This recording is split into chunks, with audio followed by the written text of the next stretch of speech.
Good afternoon, everybody. It is Friday, April 17th, 2025. This is a regular meeting of the Commissioners of the City of Rehoboth Beach. We're live in the second floor City Hall Commissioners Room. I'd like to call this meeting to order at exactly 2:00 p.m. Would you please rise and join me in the Pledge of Allegiance? I pledge allegiance to the flag of the United States of America and to the republic for which it stands, one nation, under God, indivisible, with liberty and justice for all. Thank you. We'll start off with roll call. Commissioner Mark Saunders. Present. Commissioner Suzanne Good. Present. Commissioner Ed Shranowski. Here. Commissioner Patrick Gossett. Here. Commissioner Bunky Markert. Here. Commissioner Craig Thier. Here. And Mayor Stan Mills. We have a full complement of the mayor and commissioners, so we are able to make quorum and formally conduct business today. I'd like to thank everybody that's here in person. As you know, on the agenda, it mentions the opportunities to make comment or give us feedback if you take a look at the bottom of the agenda. And also want to thank those that are here virtually for joining us, and would certainly entertain your feedback about any this or future issues in the future. With that, we have no correspondence that's been identified, and there's no minutes ready for approval, so we're going to skip right over to the city manager's report. We have our interim City Manager Max Walton with us today. Is Is that a promotion? I've been getting that wrong for about a year, darn it. Interim City Solicitor Max Walton to my right. Do you have anything to report on? I have my next on the agenda. I'll wait. Okay. City manager. With Taylor. Oh, okay. City Manager report. Thank you. Keep an eye on me. Right? Thank you, Mayor. Thank Thank you. So I'd like to talk about our wastewater department. So after serving the city of Rehoboth Beach for more than 30 years, wastewater department supervisor Bill Woods is retiring in June. So that means our current assistant supervisor, Paul Hignut, has been selected to lead the wastewater department when Bill leaves. So congratulations to Paul and to Bill. Paul is a level 4 operator and has been with the city for 6 years. And previously, Paul worked with Sussex County Wastewater before he joined the city. Next up, Rehoboth Avenue update. The milling of Rehoboth Avenue and the traffic circle is expected to be completed this week. The paving is scheduled to begin next week, and the project does remain on schedule to be completed by May 16th. The water department recently replaced activated carbon media at the city's Lynch wells and conducted PFAS testing shortly afterward. The results were very encouraging in that PFAS levels were largely non-detectable. This indicates that our existing infrastructure, at least at the Lynch wells, is sufficient to maintain PFAS levels below EPA requirements that take effect in 2029. The city will still have to install the activated carbon media at wells 7 and 8 and conduct testing. We'll also have to monitor levels at all of the wells and change out the carbon at regular intervals to ensure compliance. The Rehoboth Beach Police Department will once again participate in the DEA's National Take Back Day from 10 a.m. to 2 p.m. on Saturday, April 26th. Residents may drop off unwanted, expired, and unused prescription medications in the police department lobby for safe disposal. And the city's free spring bulk pickup service for residents will take place April 28th through May 2nd on the south side of town. For bulk pickup, this includes the Schoolview area and Scarborough Avenue Extended. The following week, May 5th through 9th, the bulk pickup will take place on the north side of the city. Some of the items the city will pick up includes appliances, furniture, up to 5 tires, televisions, and computer monitors. Items that will not be accepted include commercial waste, glass panes, concrete, vehicle batteries, yard waste, and hazardous waste. So more information is available on the At Your Service section of our website, rehobothbeachde.gov. And last but not least, street aid. This month's street aid expenditure was $11,576.38, paid to Delmarva Power. And I'm here for any questions you may have. Thanks, Mayor. Commissioners, any questions? If not, we'll move from city manager to city solicitor. I have no report other than to state that I support new business matter 14B for the selection of a new city solicitor. Thank you, Max. With that, we'll move on to departmental reports with a departmental briefing for the investment report.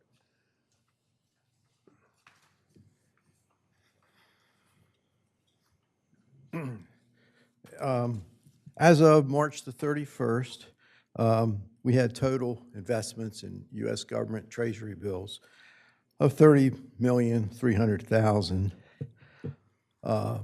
The water department's share of that was $10,200,000. And the wastewater department's share was $6.7 million. And transfer tax, which is general fund, is $13.3 million. Now, as of the end of March, the city had earned $1.3 million in interest for the fiscal year in treasury bills. We've exceeded budget in total by $344,000.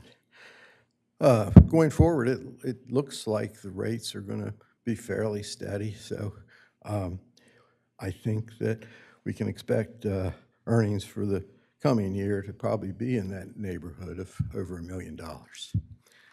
So, are there any questions? Any questions? If not, thank you, Bert. I want to remind everybody that other documents that support agenda topics are embedded in the agenda. We have for the department reports, Alderman Court report, Building and Licensing Department and Code Enforcement report, and the Police Department report. Again, go to the agenda and you'll find electronic documents there. With that, we'll go to Board and Commission reports. They've also submitted their documents electronically, so look for those online. Committee reports, of course, we're in hiatus with committees. I'll be bringing something to us in May. Community partner reports, again, embedded in the agenda electronically are reports from our partners, Cape and Lopin Senior Center, Chamber of Commerce, Main Street, and the Public Library report. It's all to save time, but it's nice to have it in writing so that you can print it out if you choose. With that, our next item of business is a public hearing for amended permit of compliance and a supplemental permit of compliance request by Susan Wood of Cultured Pearl, Inc. to modify the floor plan of an existing restaurant serving alcoholic beverages known as Cultured Pearl Restaurant, pursuant to the Municipal Code Section 215-11 modifications of floor plan, and to operate an outdoor dining patio serving alcoholic beverages pursuant to Section 270-19B use restrictions, dining patios. The restaurant is located at 301 Rehoboth Avenue. With that, I see that the applicants are here in force, almost a whole row of folks.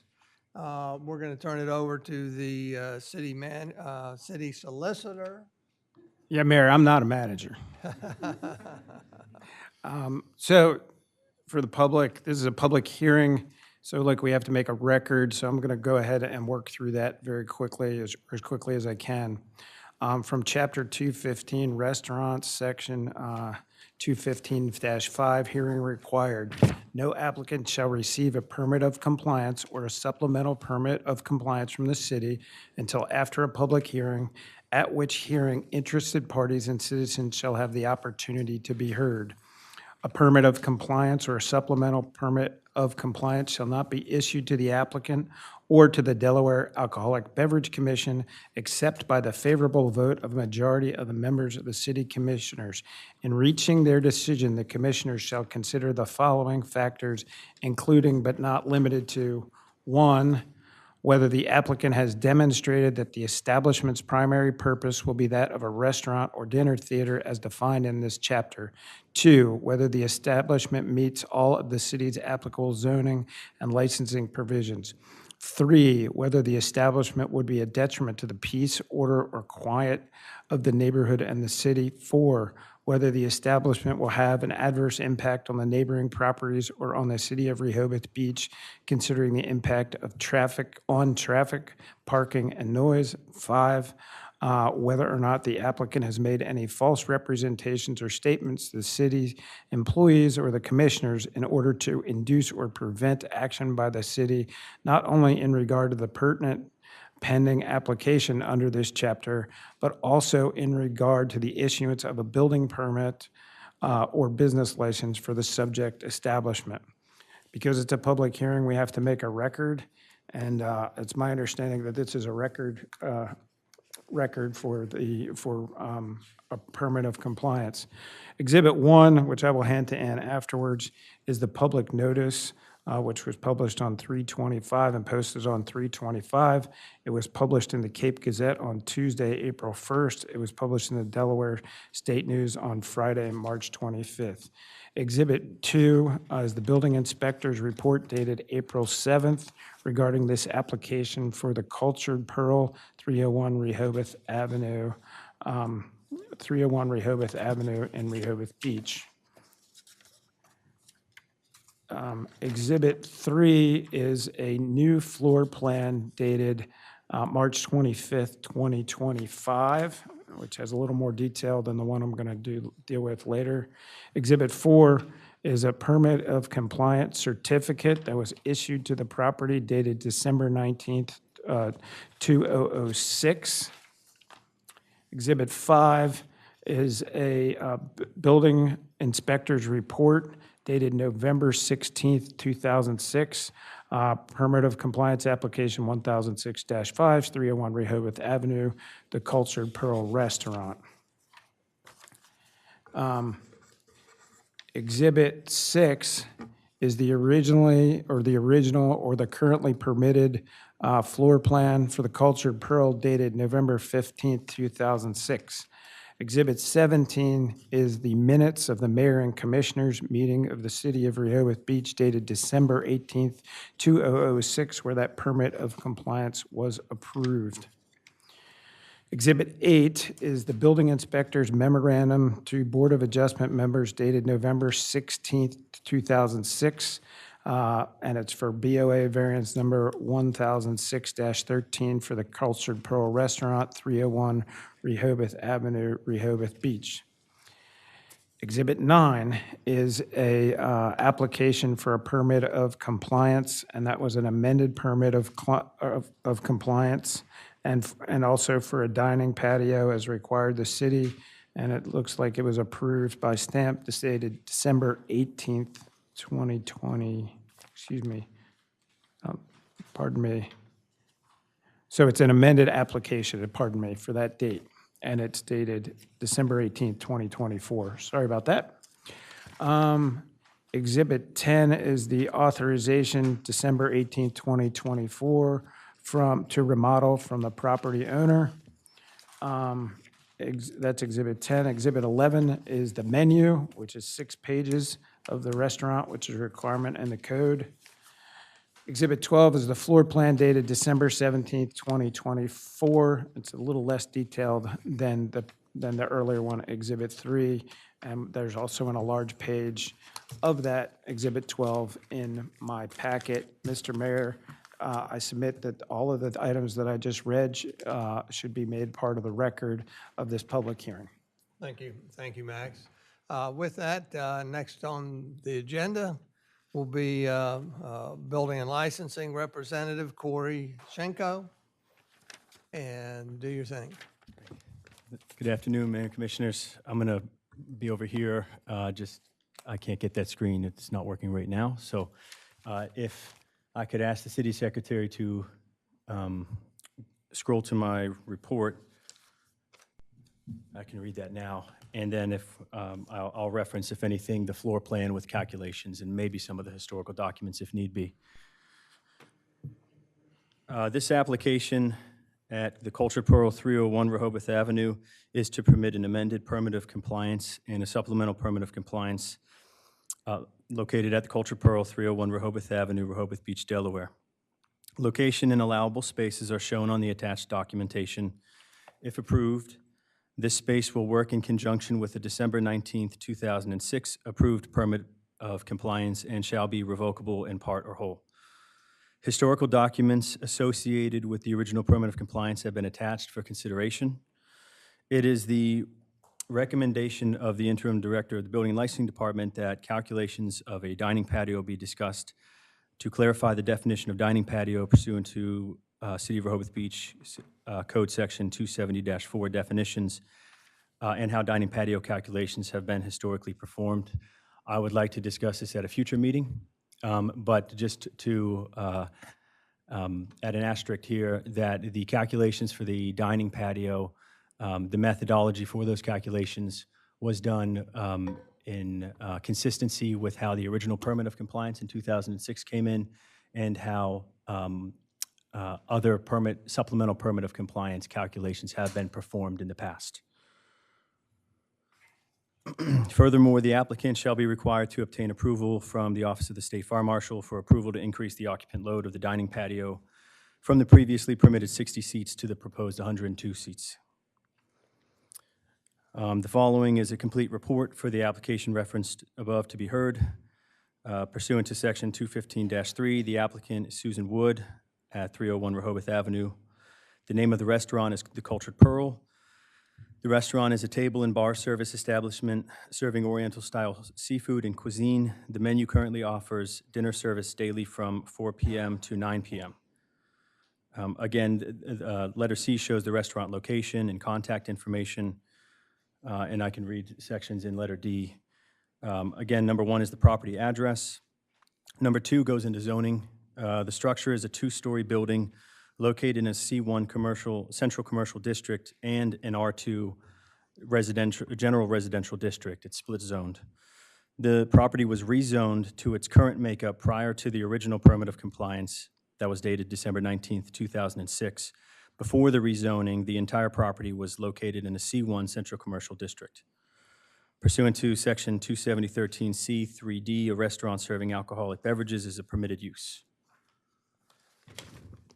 Number 3 in the report goes over the contrast between the 2006 permit of compliance and the 2025 calculated.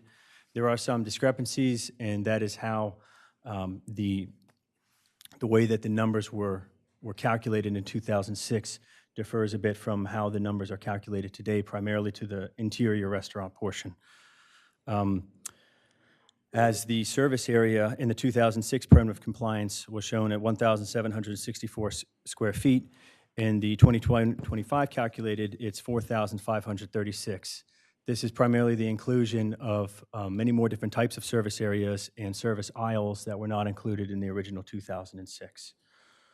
The permanent seated dining area also is shown to be larger in the original 2006 at 2,506 square feet, and as calculated in the 2025 application to be 1,691 square feet.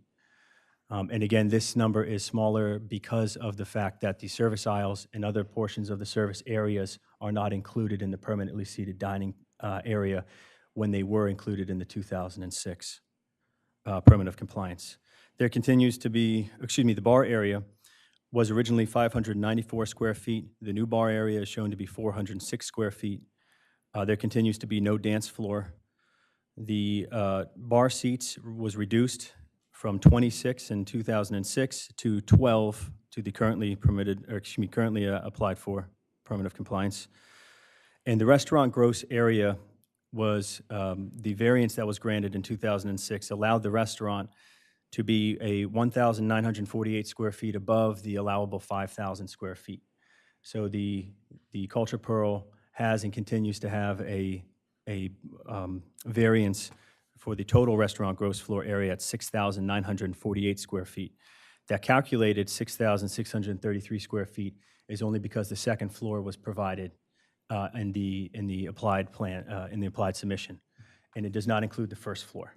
But there is a section of the first floor that is a portion of the restaurant that should be factored into the 6,948 square feet that's referenced in the Board of Adjustment.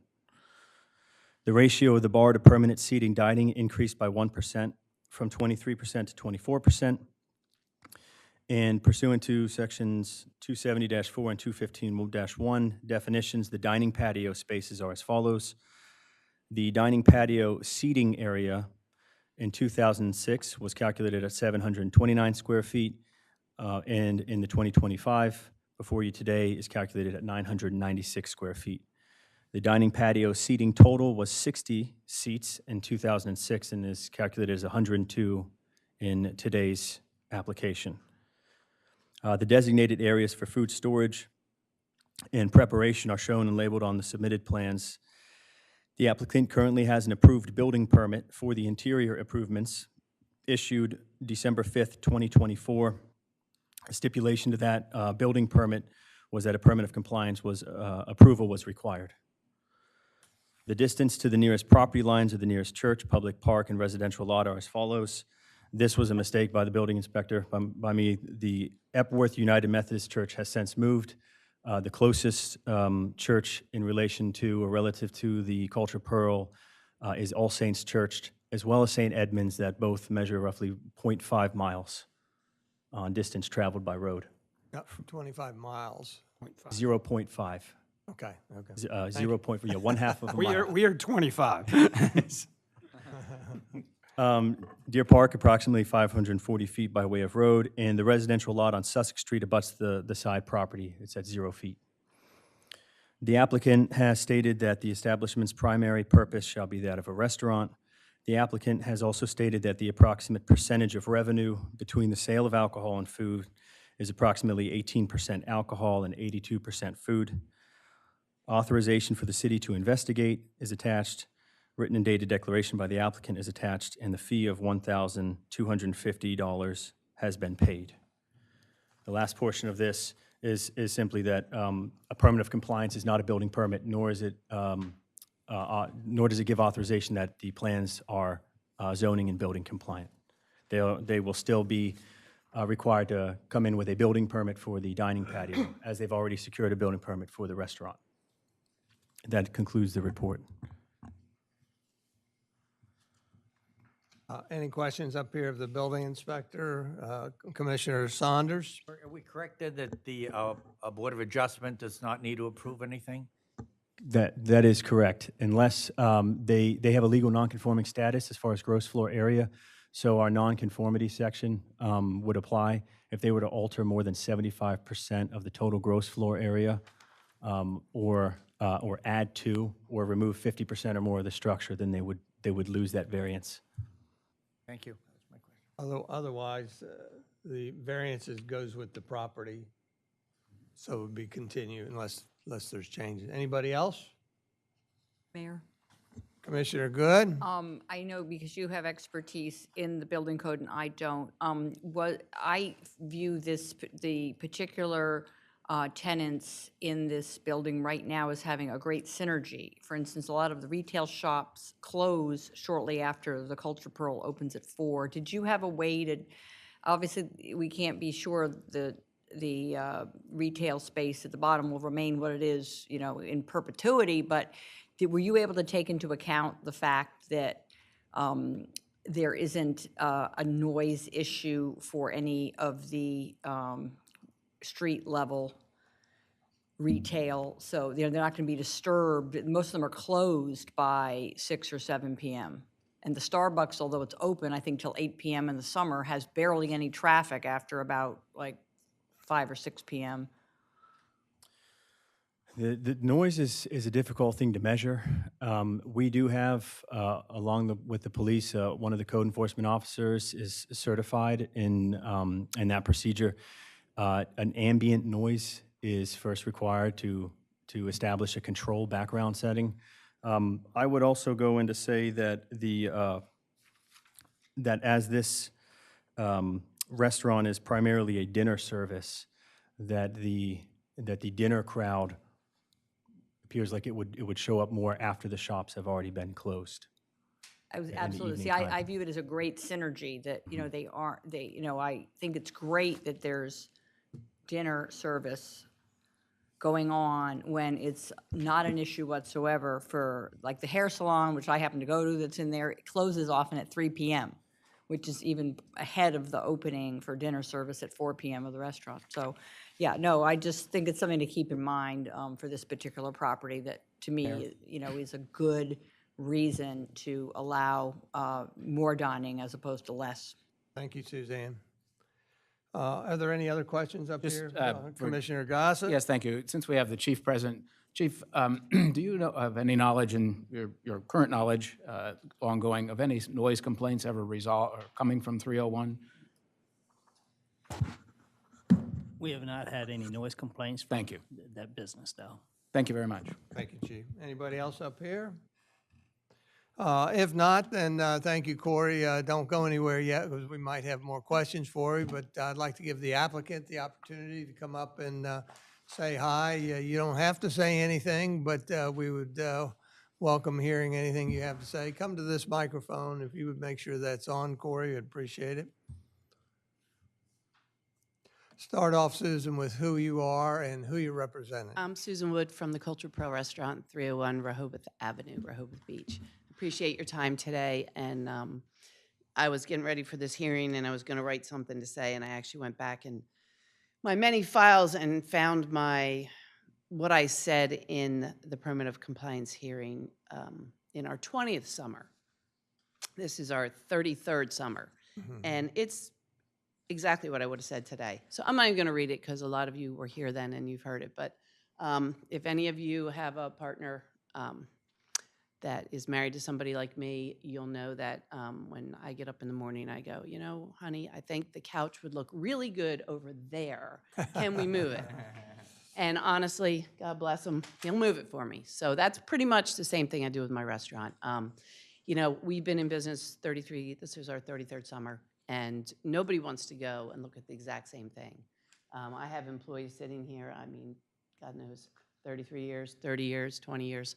They don't want to go in and look at the same thing. So I've just found that by changing things around, it keeps our customers interested, it keeps me happy, keeps our employees happy, and that's why we're here today. I came in September with a request to move my bar 10 foot because I was leaking, as Susan is well aware, was leaking on the bathing suit store below us.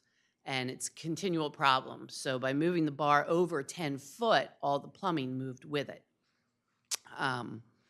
And that was why I came in.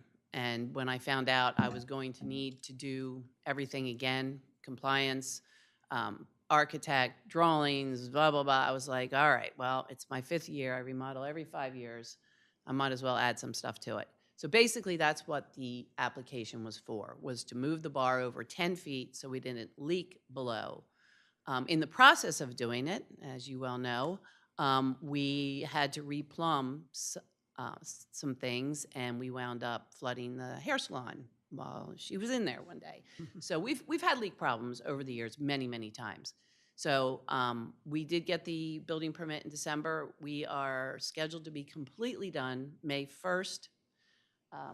That's my goal. So the job's already done. Everything has pretty much been moved, and at this point, there's really nothing left to leak. So I am praying that this was worth everything. The patio was all added because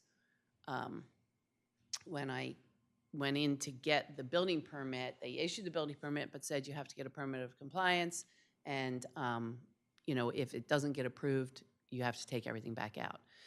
So it was risky, but when the December hearing got postponed, because I think a lot of people were sick or whatever, and then it got pushed to January, and then February, finally, you know, I just went ahead and started. But I think everything is in accordance. The patio, I only added it because they said, hey, you're going in for a hearing anyway. They've changed the code from when you originally opened from 750 square feet to 1,000 square feet. And I said, well, if I want to add more square footage, I should do it now so I don't have to go to another hearing. And the answer was yes, which is what delayed it a little bit because, as you know, it's been a horrible winter. And our patio, for those of you who aren't familiar with it, the building was originally a hardware store, the whole building. And we turned it into the mall. And that patio was on a flat roof. So what we had to do when we built it, and the reason that the calculations and everything are a little bit strange, is we actually sprayed 2 foot of foam and then put a polyurea lining because the whole original patio was a lake. It was approved as a lake. I think some of you remember my model from 20 years ago. And it was a lake forever. The material for the patio was guaranteed for 7 years. Well, obviously, we're in 19 years. Thank God that hasn't failed. But time and age and everything, with me going under and scooping the ponds out underneath, we decided to replace the lake with smaller ponds. So, but to do that, when we built the building, we had to come in, we had to put steel up from underneath, we had to go 3 stories down into the basement to support the weight of this lake. And when they did that, after they put the beams in, running under it, we went on top of them with welded metal posts. And because some of the beams were already in there as part of the hardware store, nothing's square, nothing's the same. But the bottom line is everything out there must sit on one of these posts. So when they told me I could add 250 square feet, we went out and it was covered with snow. And in January, just covered. And I'm like, I don't even know where the posts are. So that is why we did our best to come up with the plan to find out where we could actually add anything at all, because it has to go from post to post. So that's why, if you're wondering, it's a weird shape, everything's a weird shape, but literally there's no option. Anything that is out there has to be supported by those existing posts. So that's where we are today. Other than that, it's every 5 years. I don't know if you'll see me here again in 5 years. I mean, my entire construction scene is between 60 and 70 right now, including myself. So do I want to be swinging a hammer again? I don't know, but this one could be the way it stays for quite a while. But I hope you like it. If you haven't seen it, it's pretty much done. And hopefully, if you have any questions, I'll be happy to answer them. And Thank you, Susan. Any questions of Susan? Thank you, Susan. I do, actually. Do you still have the Commissioner model Gossett? that you brought in? I do have the model. Yes, I do have the model. I thought that was, as being the lone soldier up here that was here at that hearing. No, No, Mr. Mills was here as well, I I was a believe. citizen. Oh, okay. Yeah, Well, yeah, yeah. I was on this You side were of the actually table. on this Anyway, side. but I do remember the presentation that you made that just for the adaptable reuse of that building was quite incredible, from seeing something 20 years ago to have that vision and to carry it through. And you've just been a stellar individual and commitment to this community, and we certainly appreciate it. And I wish others would follow your steed. Thank you. Thank you very much. I appreciate Thank that. you, Susan. I second that. I want to take a few minutes opportunity to educate everybody on this process, because I think there'll be more restaurants coming in for seeking amendments to permanent compliance and to seek a supplemental permanent compliance. You can sit down, Susan. I may ask you a question, but back in 2006, we had a process where a restaurant, to be able to serve alcohol, had to seek out a permanent compliance. And as part of that permanent compliance, they could also have joined onto it a outside dining patio. And so it was just a combination permanent compliance. Now, if you recall, that we've recently have redone, Patrick and I think, worked together a lot to redo the code and still have the permanent compliance, but now we have something called the supplemental dining patio permanent compliance. And we also have a supplemental brewery pub permanent compliance. And what else we got? Brewery pub. So anyhow, the point is, this is a good example to explain that a restaurant that had a permanent compliance with an outdoor dining patio came in and had 2 projects. One is to flip-flop the bar area with some of the dining area, and that required modifying the permanent compliance. At the same time, they wanted to expand and take the opportunity to expand the outdoor dining patio from 750 square feet to 1,000 square feet. Well, at that point, the opportunity is there to issue a supplemental permanent compliance. And the reason we did that back in 2022 is so that if a restaurant got into trouble and did something wrong with the old system back in 2006, 2007, 2008, their whole restaurant would be shut down. Whereas today, with a supplemental permit of compliance for the dining patio, if something happened, then the dining patio could be shut down, but the rest of the restaurant would not be shut down. So to me, that's a definite advantage to doing this for the restaurant, so that, not that they're intentionally going to do something to get shut down, but we want them to stay open as best they can. So that's kind of a muddied explanation there of why we're doing this. And I've heard that we've got some others that may be doing the same thing, seeking to upgrade, if you will, that original permit of compliance to amend it and then include a supplemental dining permit of compliance at that time. So with that, are there any other questions of the applicant? I would like to offer a few things. One is I just always like to reiterate that there's 0 square foot devoted to a dance floor and acknowledge that in the minutes, that there's no dance floor. And the reason why is because when we approve this, we are approving a specific floor plan. And that if you want a dance floor, then you have to, unfortunately, you have to come back to us and apply for a dance floor. With that, I also want to mention that yes, I was here and even mentioned in the minutes back in 2006 when I saw your bottle and was absolutely dazzled by that bottle. And the minutes record that I was in support of your proposal there. But I was also there at a time when the council up here was questioning, well, what are you doing with your trash? And the response that I have remembered all those years is that it's going to be in a garage, and the garage is going to be air conditioned. And according to the minutes, it says with the quote, with the indoor air conditioned trash area, the public will not see the trash, unquote.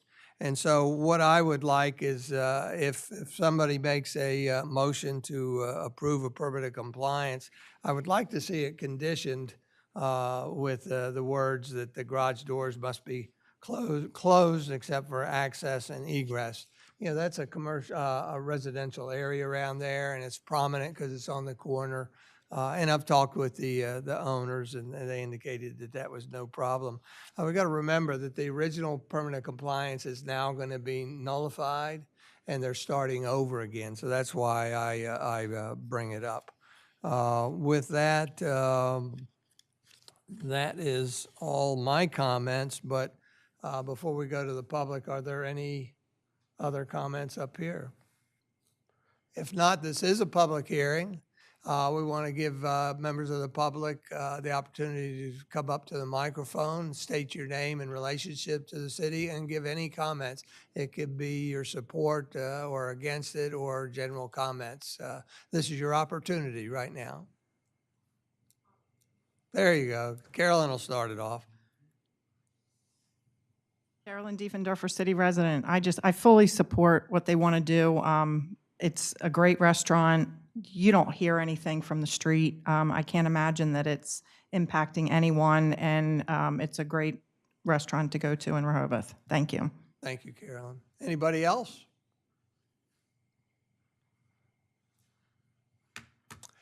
If not, we'll close the public hearing portion of this, and that means we bring it back to the commissioners, and the commissioners can further debate it or discuss it, and when they're ready, so perhaps somebody will make a motion. We do have specific motions. Do you have these, Ed? I do. Mayor, Because it's a combined motion for the permit of compliance and the supplemental dining. yeah, if you have it, you can give it to me. Or, unless, Patrick, if you want to read it. Yeah.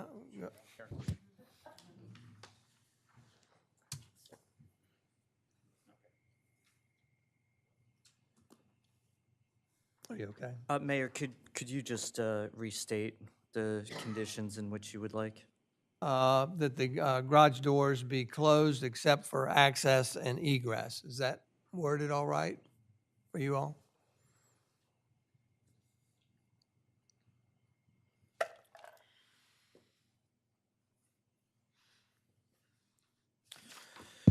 Mayor, I make a motion to grant a restaurant permit of compliance and a dining patio supplemental permit of compliance.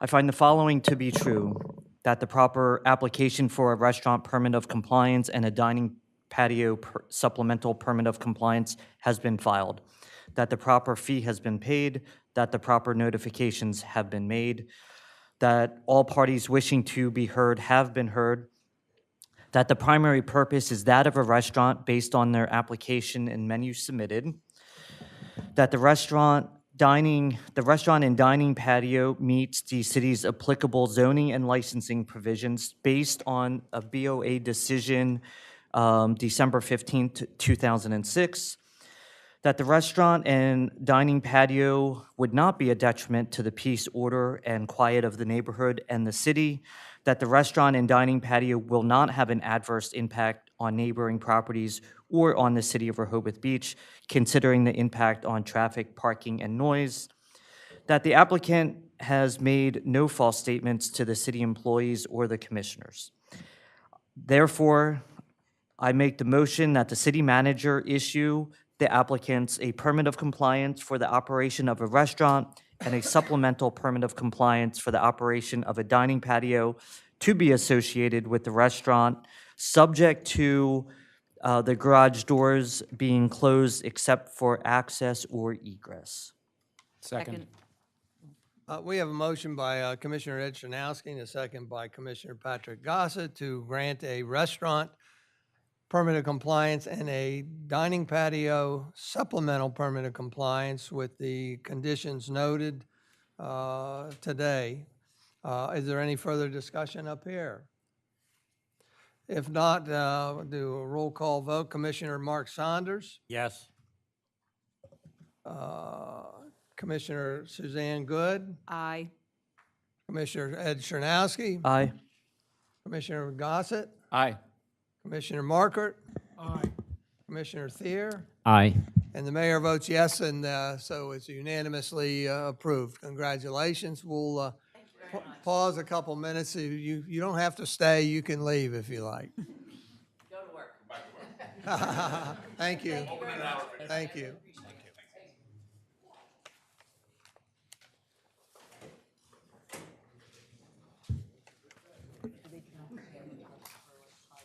No.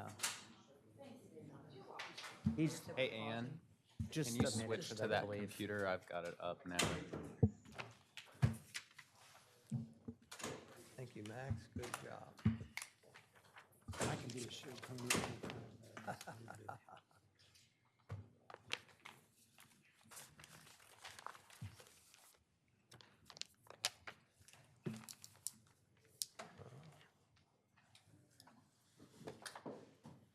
Thank you, Corey. Good job. Appreciate it.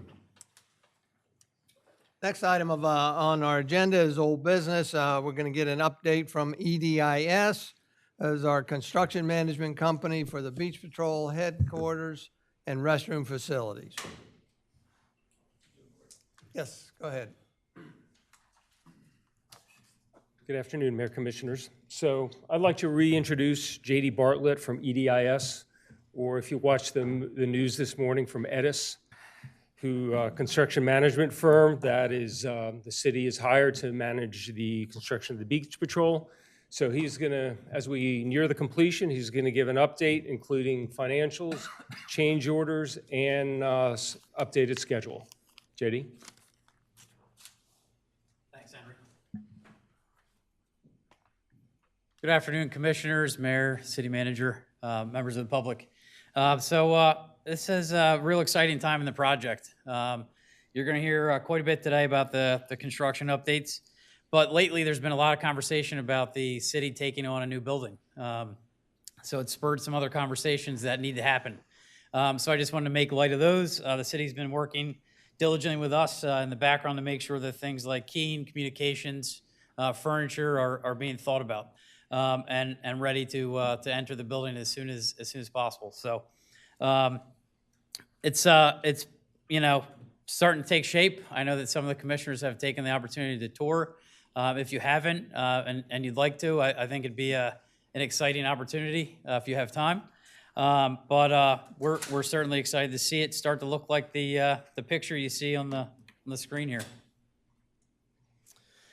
So this should look familiar. This is the trend progress that we've been showing, the chart that we've been showing. I did add, to sort of help with the explanation here, that this is GC completion date, general contractor completion date, plus remaining schedule contingency equals contract completion date.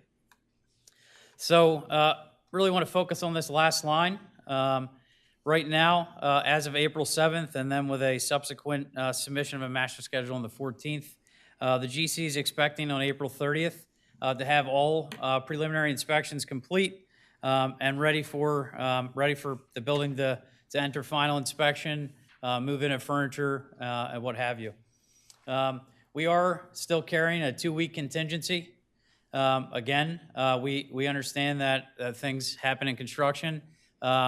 Certainly, we know that the inspections may need re-inspections, so that's what that buffer's for at this point. So right now, the difference between the general contractor's completion date and the contract completion date originally is 2 weeks.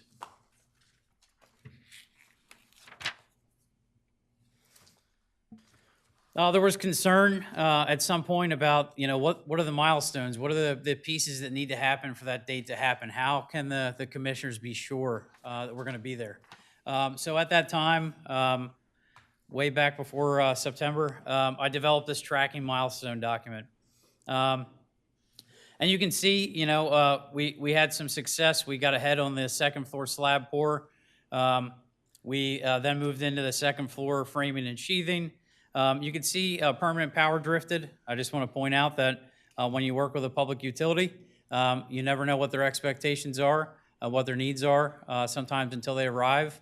Regardless of the planning work that goes in, the field operations for utility companies are different than those that review plans. So sometimes those things happen. So we did see a little bit of a lull on permanent power availability, as I show there. Also, building facade complete looks like, oh man, it's drifted 6 weeks. That was intentional. The facade actually rests on the concrete. So the focus was to get the concrete out of the way, get the site work complete so that facade can then go on.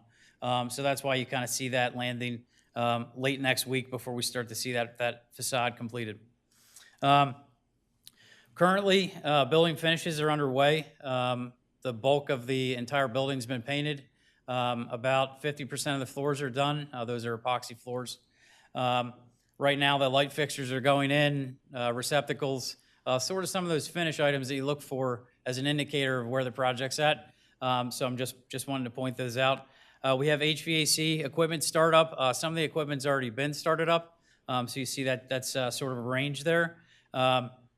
Working towards end of the week next week to get the geothermal system started, which you'll see some photos of the mechanical room in a few minutes. And then ultimately leading to a punch list and final inspections. Right now, I'm anticipating that the city will be at a spot where they can start some move-in on May 12th. So that's what you're seeing there reflected. Progress photos. This shows you the progress over the last 3 months since I was here in January. The photo on the right was taken on Sunday evening. Certainly wasn't middle of the week last week. The clouds didn't look that great. So that was Sunday. Sort of some highlights on exterior progress. Starting with the large photo on the left, that's the small conference room that you'll see the interior of in a moment. To the right of that, kind of working clockwise, the ATV garage. There's one of those on both sides, as you remember from the rendering. The next picture, I wanted to highlight the facade. I think it's well done. I think it really fits in the context, and it's really starting to come together and bring some life to the building. The picture below, I talked about the facade resting on the curb. You can see the lower facade piece is what I was talking about. So this view is from Baltimore Avenue, looking into what will be the main entrance into the Beach Patrol. And then lastly, a shot from the south side of the building. here in the bottom left corner. Interior progress. I'm going to start with the big picture on the left. This is a big deal. This is the elevator control panel. It's powered. The elevator platform is operational right now. That's a big step because that's what allows all the engineering to take place in the elevator pit. So that's in progress. The cab is being delivered tomorrow and installed Saturday. So we're very close to starting inspections. We expect elevator inspections will begin middle of next week. Next photo, this is the riser room. This is where the domestic water comes into the building. This serves both the beach patrol and the restroom facility. So you can see pretty large piping in there, but it's because it's serving a lot of fixtures there. Next, this is a small conference room that I mentioned. So let me just go back. This large photo, the window you see here, that's the same window you see in this shot here. If you were to go in there today, it looks completely different. The lights are in, the light switches are in and operational. So exciting to see some of that happening. And then in the lower piece here, the small picture, I made it a small picture because it's kind of tough to tell what you're looking at, but this is the mechanical room for the building. Someone may see that and say, wow, that's a mechanical room. How could that be for this building? The city has undergone design that includes a geothermal system. So I want to stop and highlight that. That's an energy efficient system that is allowing you to get that thermal transfer from the ground temperature change, as opposed to burning fossil fuels. So big highlight on the building that I just wanted to mention. Recently approved change orders. So I do want to stop and pause here and note that these are not new to the commissioners. So if you saw these, they probably look familiar. That's because they are. If we remember, anybody wants to look at the last meeting, Commissioner Thayer had noted that he couldn't get the math to work, and it was for good reason. We inadvertently forgot to present 2 of these. So we presented those to the commissioners post-meeting.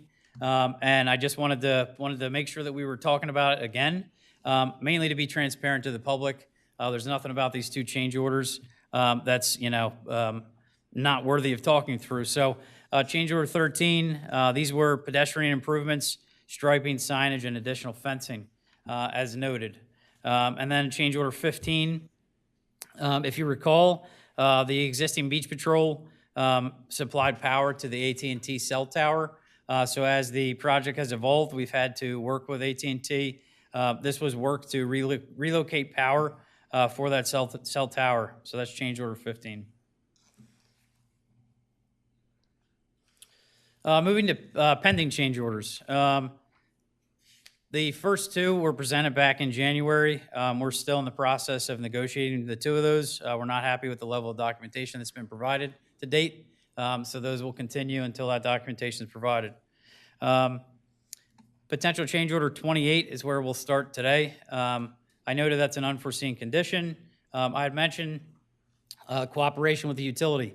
Delmarva Power arrived to do a preliminary review of the site. This was a temporary backfill that they needed in order to do their work safely in their eyes. So that's what that change order was for. Change order 29, this was an owner-requested item. This provided a maintenance blowdown for the existing foot washing stations.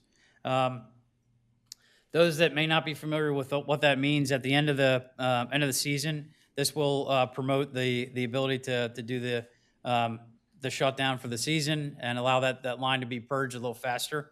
So this will result in the time savings for the maintenance staff. Change order 31. As we were doing the site work, we uncovered a 4-inch PVC stormwater line that landed within the property. It used to be underneath of the boardwalk. So when doing that, we had to reroute that line through the seawall to get that water away from the project. Had we not done this, it would have resulted in erosion at some point. Eventually, the ground would open up with some sort of sinkhole. So that's why that was required. Change order 32A and B. This, I just want to take a minute. This was a coordination conversation. So the design included an underground vault that was situated in the ADA parking space. What I can tell you is ADA parking spots near the end of the streets at Rehoboth are always full. So I've experienced that with my own parents, trying to get them a parking spot. So to have that vault there and to be able to service that was difficult. It was acknowledged as difficult when we met on site. After some discussion with the city water department, the design engineer, we elected to recommend moving the vault inside that riser room that you saw a picture of. So just to kind of go backwards here. This is the riser room with the hot water tank.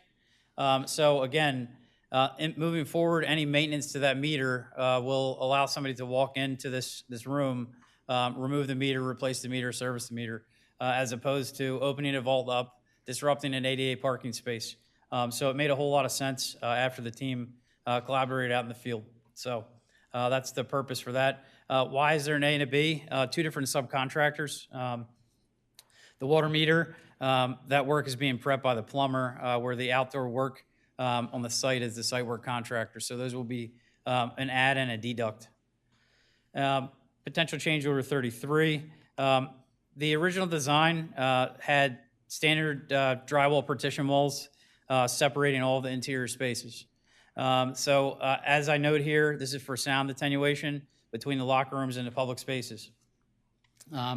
Anyone that's walked the building, you can't even hear the beach from that training room or large group room. So it's very quiet.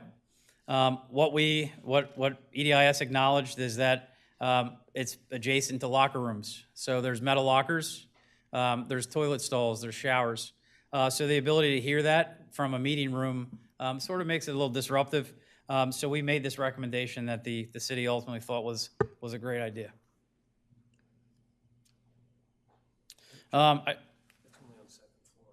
Oh yeah. So that's limited to the area of the second floor where the locker rooms are adjacent to the meeting room. I did want to note. I'm sure someone's wondering this. How much could this list be? Right now, the rough order of magnitude for these items is in the $55,000 range. Certainly pending negotiation. And these may not all be adds to the contract. These could be absorbed by some of the allowances and contingencies, which I'll get to on the next to last slide. But I just wanted to highlight what the value of this is in terms of risk to the city.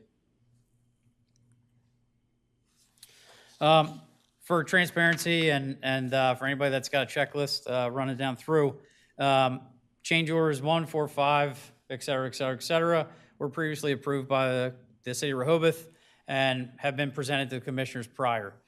So the items 2, 3, 26, 27, 30, and 31 have been rejected or absorbed by allowances. So those will not be approved contract change orders. Overall contract status, the upper we've talked about the whole time. So just want to give an update, highlight where we're at. This total is the same from the January meeting at $5,649,977. The owner contingency is now at $200,260 remaining, and the owner allowances at $45,526 remaining. Again, that's all part of that $5.6 million figure. So that concludes presentation. I do want to say a quick thank you before I open up for questions. We at EDiS, we really appreciate the opportunity to be part of this project. It's exciting to see the public excited about the project. My team is out there every day. I can't say I am, but there's not a day that goes by that somebody doesn't stop with excitement about the project. So kudos to the city on a much needed improvement. Any questions from the commissioners? Thank you, JD. Sure. So what would you say is the overage at this point? How much are the change orders above the original contract? So the difference between 5.6 million and 4.8 million on that last sheet. And again, that's a deviation in the contract, not necessarily budget overage. So I just want to point that out. Mayor, if I could, please. Commissioner Thier. Thank you.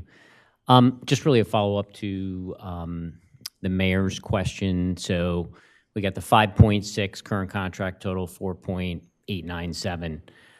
We're basically at the end of the project. Are we anticipating any additional change orders beyond what you've shown us today? Yeah, there are a few things that are under consideration. One of those is installation of appliances. Certainly the appliance company will do it, but to have the warranty that covers the install through the operation of that appliance would make some sense. So that's something that the city's waiting on numbers from the contractor in order to consider. But at this point, those are the change orders that have been presented, brought up, are conceptual that I can think of at this time.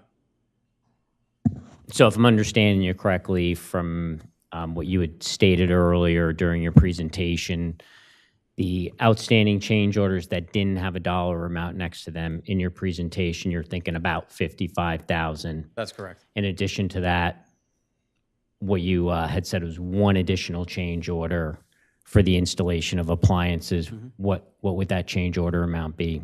I'd rather not say that because I'd be giving the contractor the ability to mark that number down and document that. So not significant. That's the best way I could describe it. Okay. The appliances are limited to 2 refrigerators and an ice maker, commercial ice maker, if that helps. Yep. Give some context. Fair enough. So just some questions about the contingencies. So we got remaining contingencies of about 245 and change. I'm assuming if we don't spend those, we get to keep that money? Not necessarily you don't spend the money. Ultimately, it doesn't get paid out to the contractor. So yes, you'd be retaining that money, correct? Okay.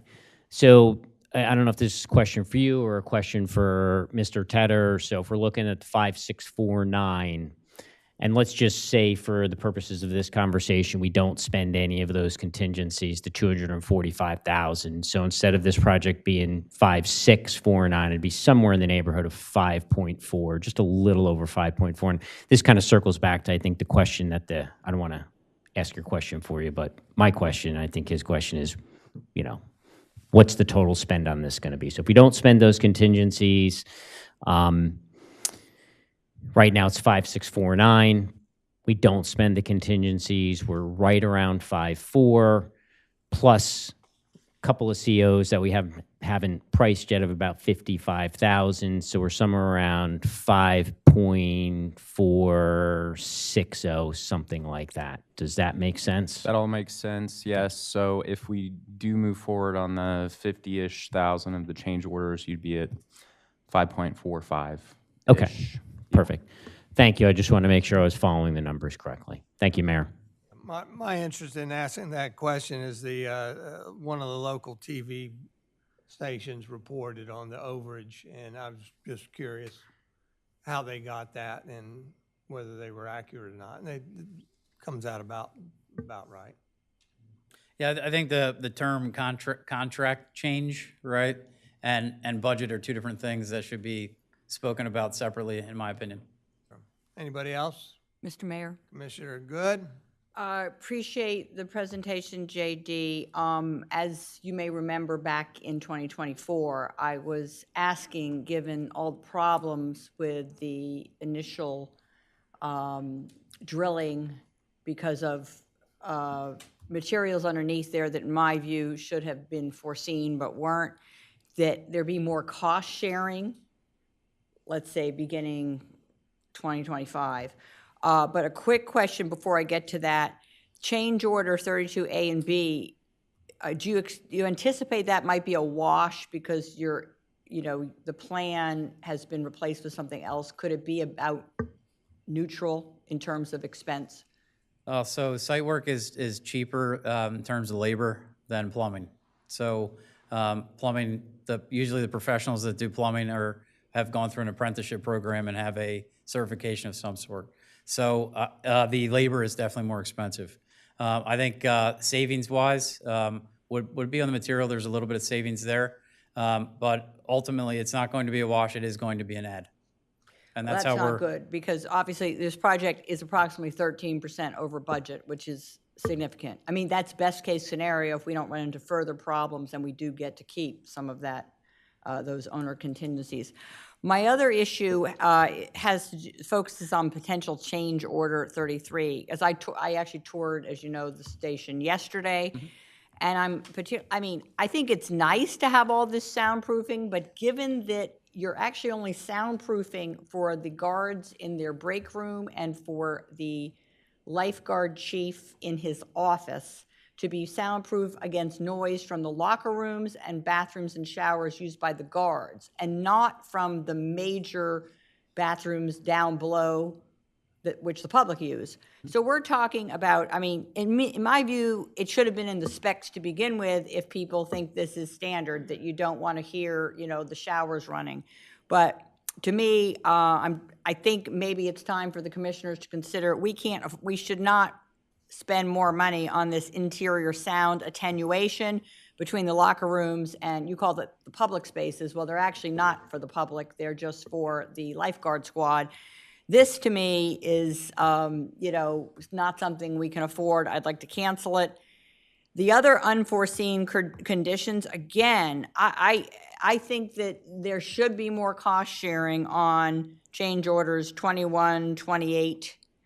And I will say with 29, I'll leave it to Mr. Matlos if he really thinks the extra expense is worth the time savings he expects to achieve when, I guess, whenever they shut down the foot showers, maybe in early October or whenever that takes place. So do you have any feedback on, you know, why it was just drywall partition instead of wrapping the pipes when you first installed them so it would be soundproof if that's what you want? So there's a lot there, so I want to peel the onion back a little bit. So I want to we'll talk to change order 33 in particular first. So I think one thing that's unique about this building is that traditionally the building that was the beach patrol was not usable year-round. So if we think about what that building could be, what its purpose could be, for years it's been a place that opened up for the summer and closed down at the end of the summer, right? So in this case, you have a facility that's been fit out and is fully capable of being operational on the second floor year-round. So I hear your thought that during the season, protecting beach patrol from beach patrol it's not about keeping them separate. I just see that room as an opportunity for Rehoboth to invite the other beach patrols in for training. It's much more than just a place to hang out. Because, you know, for the investment here, I think it would be a shame to not use this building more than just the summer season. So that was the recommendation. That's why the recommendation was made. Is it standard to put insulation in an interior wall? It's not. I would say that a lot of high-end office spaces, law offices where you're trying to prevent sound transmission, this is an option. But to say that this should be canceled, that insulation was put in the walls. It's already in the walls. The change order was already approved in concept. So it's a time and materials change order. Canceling it is not, that's really not on the table unless that's the ask. And then they would need to deconstruct the walls, pull the insulation out, and reconstruct and paint the walls. So I wouldn't advise the city to do that. Oh, sorry. So you've gone ahead with like 80% of this change order already, even though it says potential change order 33? So the change order was approved to move forward. It was approved by the city on a time and materials basis. Pending. It's about $5,000, I've been told. Well, it's not a huge amount of money compared to the hundreds of thousands of dollars of change orders from 2024, but still, and I do appreciate, you know, yes, it's possible this building will be occasionally used for, I guess, training or social events, but it's sort of like a high-end building for limited number of hours, and honestly, it doesn't add value in the summer. I mean, the lifeguards normally are not spending hours on end in the lifeguard station, you know, maybe an hour break. So I'm just evaluating it on a cost-benefit basis, and I'm like, it's a hard no for me. Does anyone else feel maybe this is beyond the city's means? No, I don't. And if you ask anybody in this building that has a office co-located with a bathroom, you would agree that needs to be accomplished, the insulation. So to answer the second part of your question about cost sharing, I'm going to need to understand more. I'd like to understand more of what your thoughts are in terms of cost sharing and how that mechanism would happen. Like 50-50 is my starting point because of all the way that the change orders were handled from approximately, I think, June or July of 2024 until the end of 2024. It was like an open checkbook.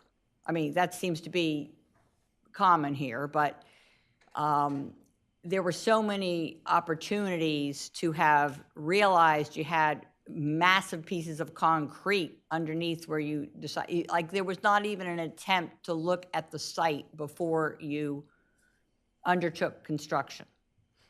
I respect your statement, but I disagree wholeheartedly. There was definitely work that was done in preparation. Do remember that there was a building over top of the ground here. So it wasn't an open field where work could take place. So just keep that in mind in terms of what steps could have been taken. I would say that the term open checkbook is not the case. I would say that EDIS has been very vigilant in working with the city to make sure that these change orders are realistic for the work that needed to take place. I appreciate that. We don't have any rentals lined up or training specifically, but I know the mayor seems, I know the backstory to this, which I recently learned, apparently the contractor for City Hall here also was either negligent or not asked to insulate the walls, like offices, from the sound of the sinks and toilets adjacent. So if that apparently wasn't enough of a wake-up call for anyone to worry about this, but there aren't that many lifeguards. Like, how often are they going to be showering or using the bathroom that we think it's going to be a massive disturbance to lifeguards having their lunch? I mean, it seems like we have a great lifeguard squad. That's not the problem, but it's almost like we're coddling. I mean, my kids are about this age or a little older. You know, they don't have such Mayor, bad if I could, please. ADHD that they can't We're way off concentrate topic. through a toilet being flushed next to them, you know, in the room behind them. So. Suzanne. JD, it's not fair to ask you to be replying to this. Suzanne, I would direct you to sit down with Taylor and give him your concerns about cost sharing. That's not for here. And again, I support the extra insulation for in there. So there, I counter your thoughts on that. Can we move on? And you have anything else, JD? No, as long as there's no other questions from the commissioners. Anything else? Anything from the members of the public? Tom, identify yourself in relationship to the city. Remember, we're timed. Tom Gaynor, property owner. First off, you know, you're the mayor. You shouldn't have an opinion responding to another commissioner until there's a vote. And so your comment was out of line. Feels good to say that to you, actually.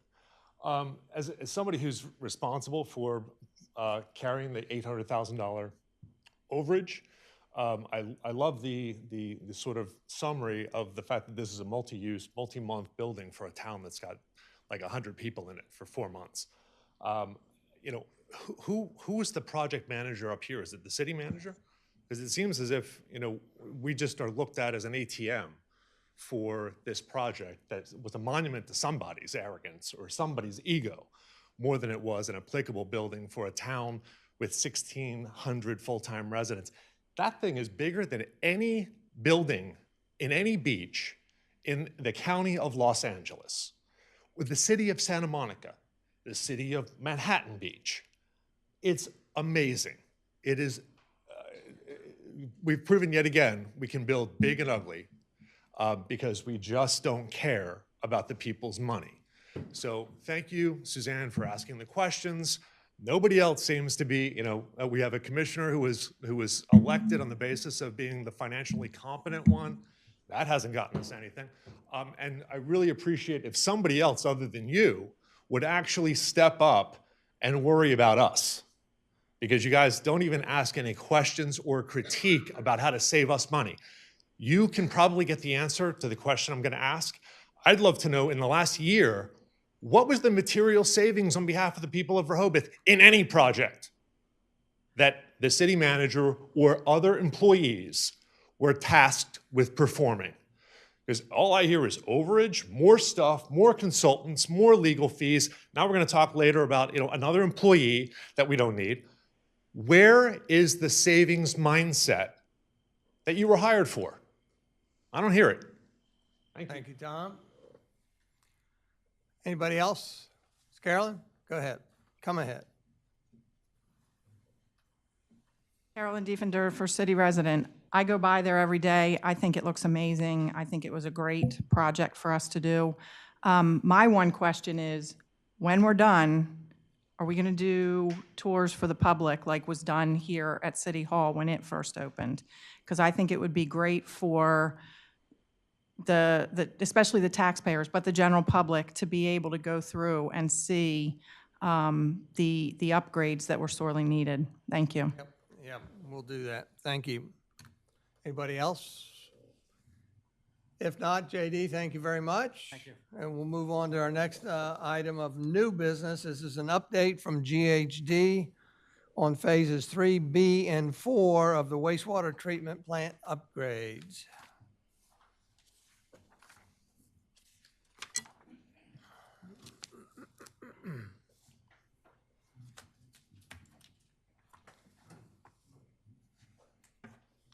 Thank you. So I'm going to introduce Stephen Clark. Stephen Clark has worked for GHD for over 20 years. He's been involved with the city for since the latter part of the outfall construction, and he was the one that designed the effluent pump station at the wastewater plant.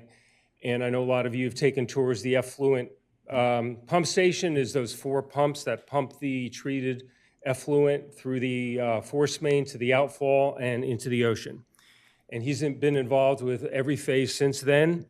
He's managing phase 3B, and he's going to talk about phase 3B of the plant upgrades, which is nearing completion, including status, schedule, change orders, and financials. And then discuss phase 4, which was improved in the FY26 budget. Thank you. Thank you. Stephen? Thank you, Henry.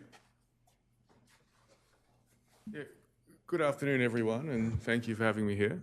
Henry, as he said, asked me to come along and give you all an update on what's been happening at the wastewater treatment plant. And here we go. Can you all hear me? Not yet. Thank you. Could you hear that, or should I start over? No, we could hear. No, you're good. Okay.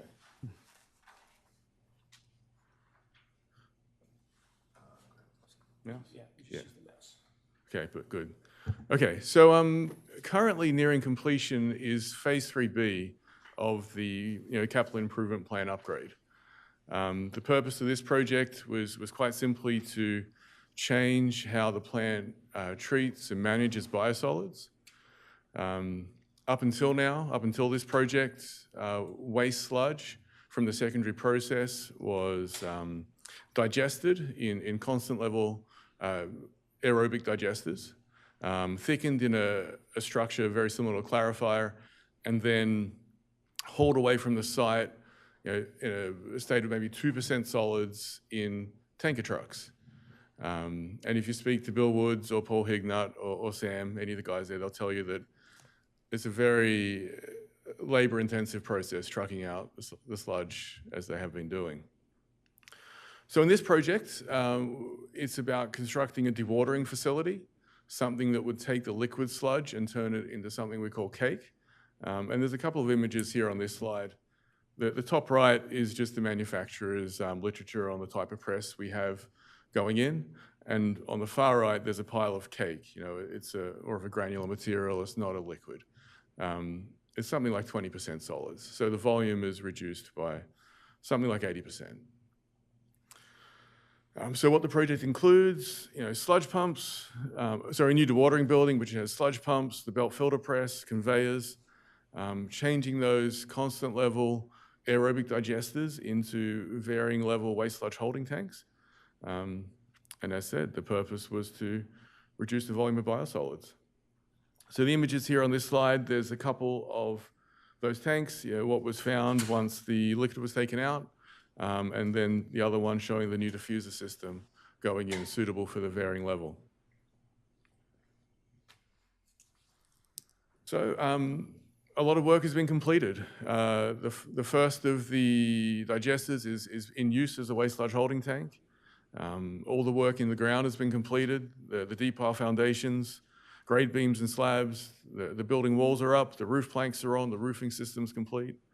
All the process equipment and piping is installed, all the electrical conduit. So what's left is to pull the conductors, energize the electrical equipment, finish painting, and start working through the various testing and startup steps. So getting manufacturers out for their checkouts of equipment, functional testing, programming, systems demonstration testing, and startup. Some more photos. These are from varying times.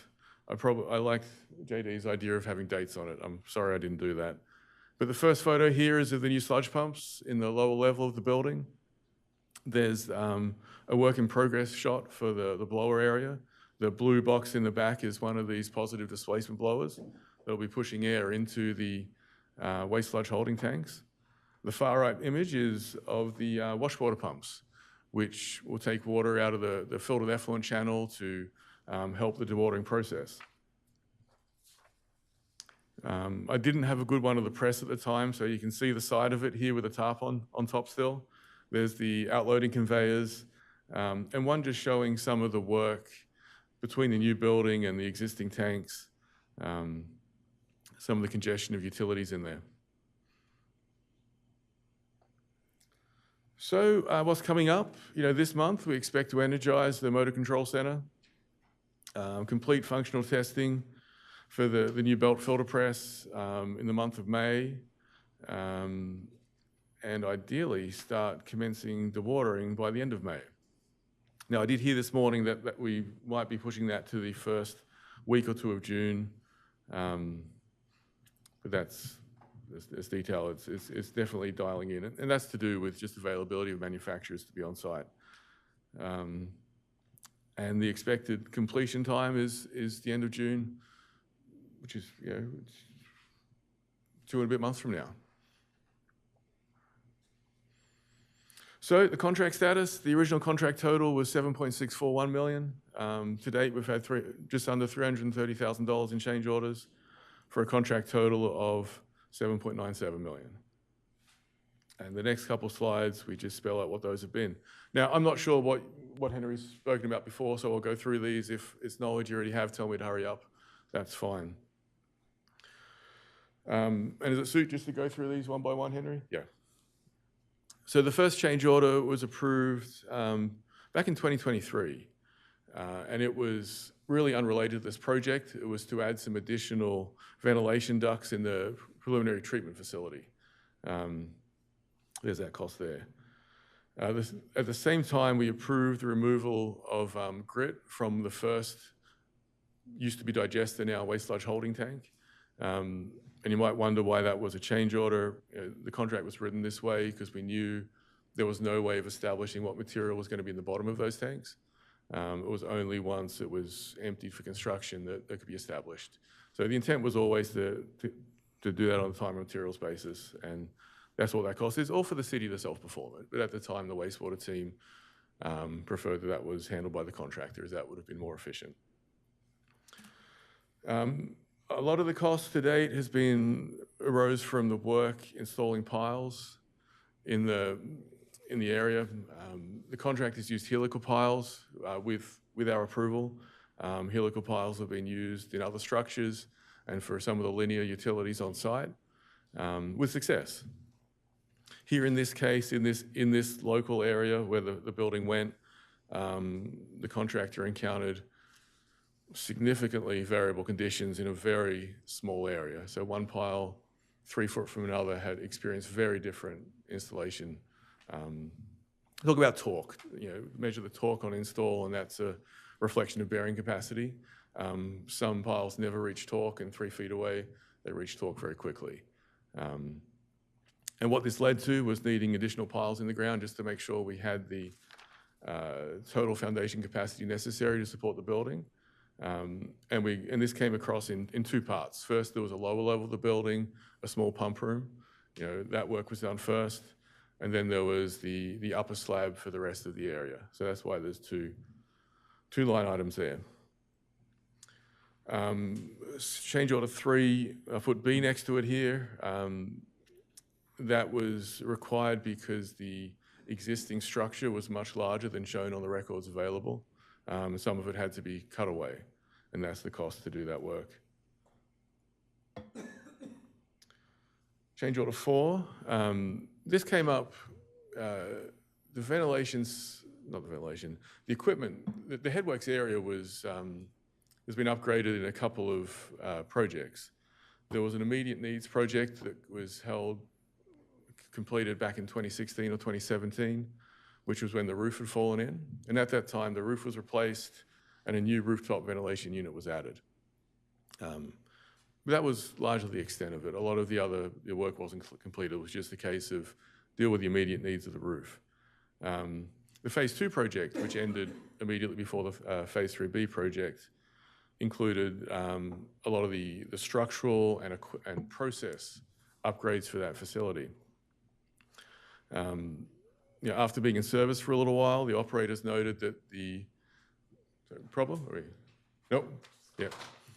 operators noted that they were getting a lot of smell there. So even though, and the presence of corrosive material in the atmosphere.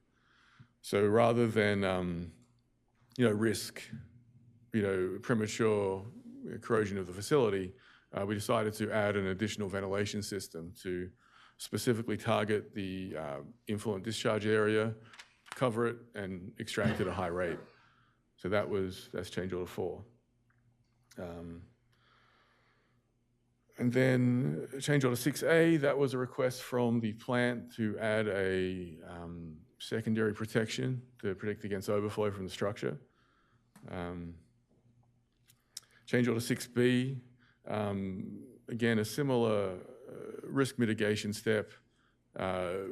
There's some air valves on some of the bearings was going to be anticipated, and some of that was due to pipes having to cross over existing encasement, which was higher than records indicated, and even the specific geometry of the materials provided by the contractor.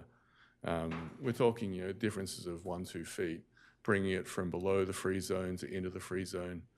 And given the winter we just went through, it felt prudent to take that step of protecting against the risk of a frozen pipe or a sludge leak somewhere around the site. And the last one here is the second tank where grit removal had to happen. So the second digester, which was converted to a waste sludge holding tank, or being converted, once it was emptied, we could see what was in there. And again, the wastewater team felt it was prudent and efficient to have the contractor handle that removal of solids. So if my math is right, and I think it is, that adds up to the $329 and $42. So construction schedule, I'm sorry. Construction times have been extended over the course of the work, and the contractor has been given 3 extensions to date here, as noted. Although number 2 is probably meant to read upper level foundation. I'm sorry, that's an error. So 2 extensions were given for the delays encountered dealing with the varying subgrade conditions. And a 3rd extension was given by additional delays caused by, in the procurement of electrical equipment. Shipping times moved by months and months and months over a period of the same. So again, that was, in each case, it was felt that these were delays outside the contractor's control, so extensions of time were granted. So where we are now, or in summary, the original contract had a readiness for final payment date of September 2024. With the extensions, that becomes May of 2025, and we're projected to be done by July 2025.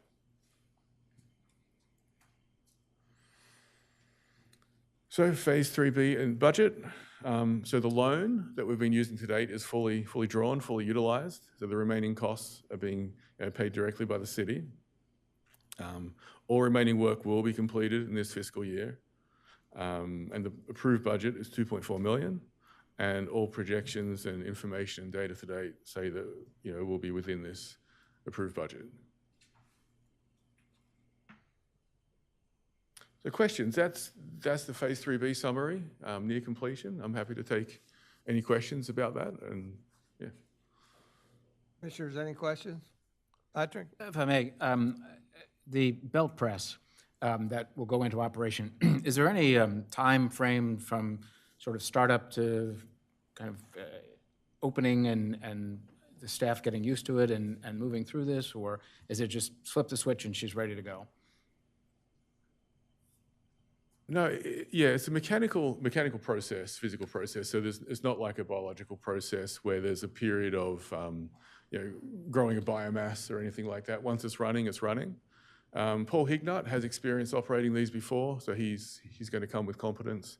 No, so I don't foresee it to be a challenge for the operators, and there won't be any lag period from when it started. Once it started, they'll be able to use it.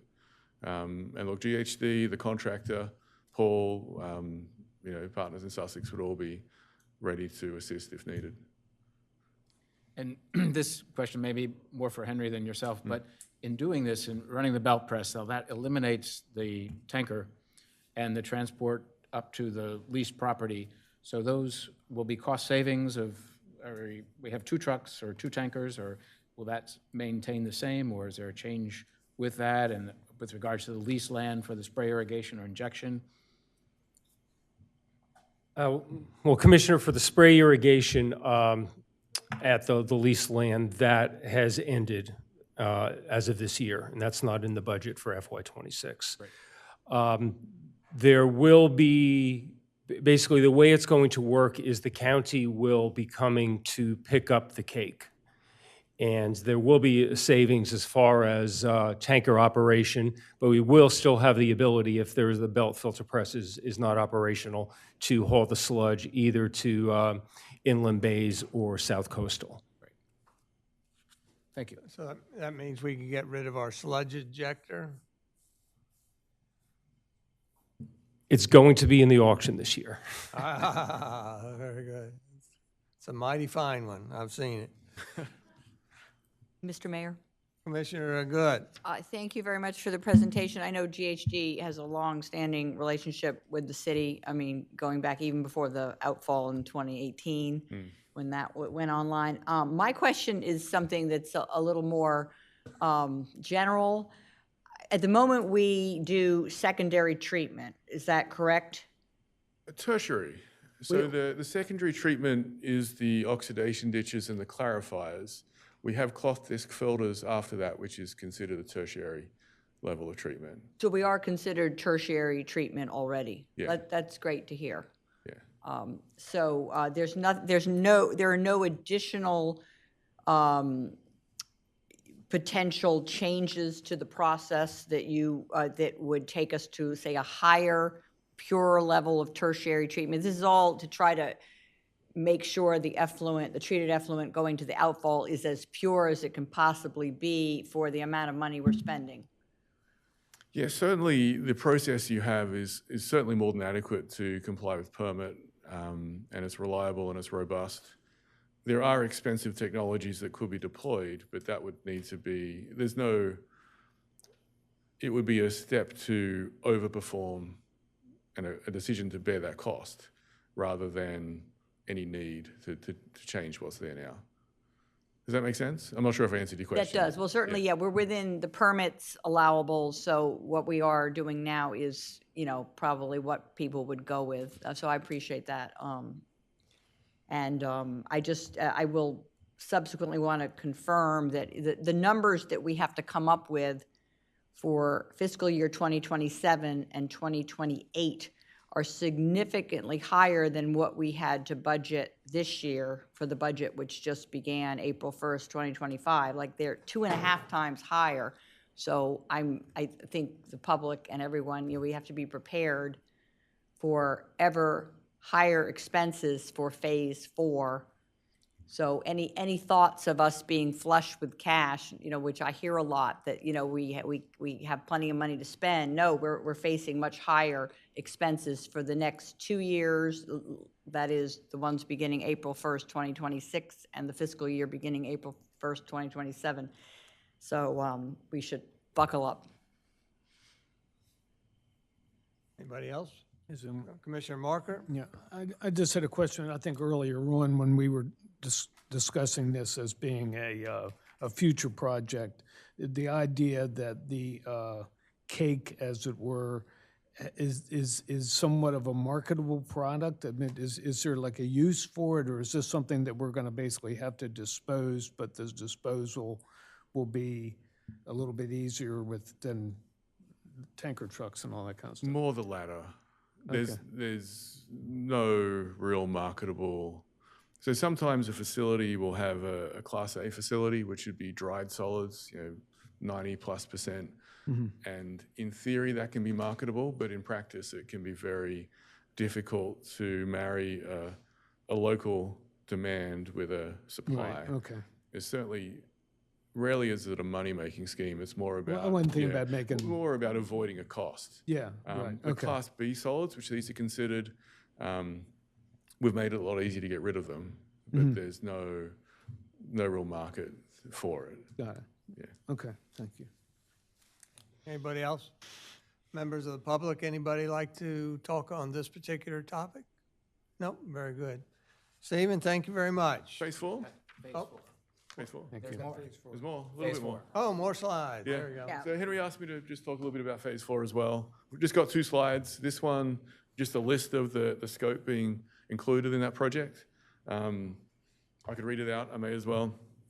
So the Phase 4 project is intended to be the last one in this CIP upgrade, completing the remaining things that haven't been taken care of yet. So the administration building, renewing the lab, the HVAC systems, the roof, access systems, windows and doors. One of the buildings, what we call the blower building, which houses the large blowers for the oxidation ditches, it was not included in the Phase 2 electrical upgrades purposely because it is operating equipment that is going away as part of this Phase 3B project. So that's just a catch-all to replace that electrical equipment without having to, invest in capacity and buckets that aren't actually required beyond this project. In the chemical feed building, replacing those chemical feed systems, they're just the end of their useful life. What we call Pump Station 1, the RAS and WAS, the recycled sludge and waste sludge pump and pipe systems, again, they're 30-something years old, end of useful life, time to renew that equipment. The large green tanks that mostly brown now at the front of the plant, they're in sore need of painting, and unfortunately, testing has found there's lead in it, so there's a requirement to do lead abatement, and then prep and coating of those large tanks. Replacing the utility water pumping and piping around the site. That's the water that is taken around the hydrants for washdown and helping to dewater screenings and grit. Flow control and isolation improvements, so various gates and valves around the site just to make them reliable and operable. Site-wide paving and grade restoration. A new location to put the septic trucks when they want to pump out, and a fiber optic communications loop just to bring the site SCADA and communications to not even today's technology, but technology from a long time ago. It's sorely needed. And where we are, design is complete. We have a construction permit, anticipating squaring with Henry shortly the bid dates, but presumably sometime in May to sometime in July we'll have bidding. After that there'll be a presentation to the commissioners, bids received and a recommendation of award, and anticipated the construction would be fall of 2025 to fall of 2027. And as Henry noted, the budget laid out as is shown, 2.3 in this fiscal year, then 6 and 5.7. Any further questions up here? We'll go back to the public. Commissioner Saunders? Just one, looking at, sort of building on what Commissioner Good had brought up. Have we worked in already inflation for materials that may occur, particularly now with the chaos in DC and so forth, with materials going outlandishly expensive? Is that a consideration? It's certainly a consideration, but it's a very hard one to quantify. Right. Should we consider it? I guess that's what I'm asking. Yeah, I would say that the better approach, given where we are, is to bid the project. We're structuring the bid form such that we'll be able to see what the different elements of the project costs, and there'll be an opportunity to come together and decide, do we proceed with the whole project? Do we need to cut some things? That'll be a conversation we can have. Right. Trying to, accurately quantify what could happen a month from now used to seem like a reasonable ask, but it seems difficult right now. Right, exactly. So no, I can't promise. Thank you. Anybody else up here? Yeah, Commissioner Mayor, if I Thayer? could, please. Yeah, so just one point I wanted to make. We see a budget up there that totals, in today's let's just use, I'm going to use the term today's dollars. It's $14 million. And to define today's dollars, this goes back to the comments from Commissioner Saunders and Commissioner Good. Very likely could increase from there, given the tariffs that are currently in place. So I wanted to mention that, but that wasn't really the point I wanted to make. We only pay, when I say we, the city of Rehoboth only pays a portion of this. And based on the current cost share, we'll only pay 36% of these amounts. So if it's, let's just say it's 14 million, I recognize it may be higher than that because of the tariffs that are in place. If we use 14 million as the number, the city will be responsible for about 5 million, just a little over $5 million of that. So again, I just wanted to make that clarification. Yes, the total number is 14, but this is a wastewater partnership. We will pay our share, which currently is 36%. So that would be about $5 million would be the city's cost. Thank you. Commissioner Shinowski? And on that note, I think I just want Henry to confirm, these, in order to pay for this, it's been factored into our utility rates, correct? Part of the utility rate study that was done and the subsequent increases to the water and wastewater rates?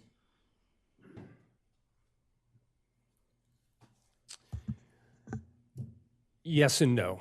Basically, the study that was done had going up to $24 per, the Abrams Group, I think it was $24 per 1,000 gallons to take place this year. It went up to $18, I forget the exact rate of what it is. But again, like Commissioner Thayer said, that the county, per the agreement, this will be based on flows that they pay for it.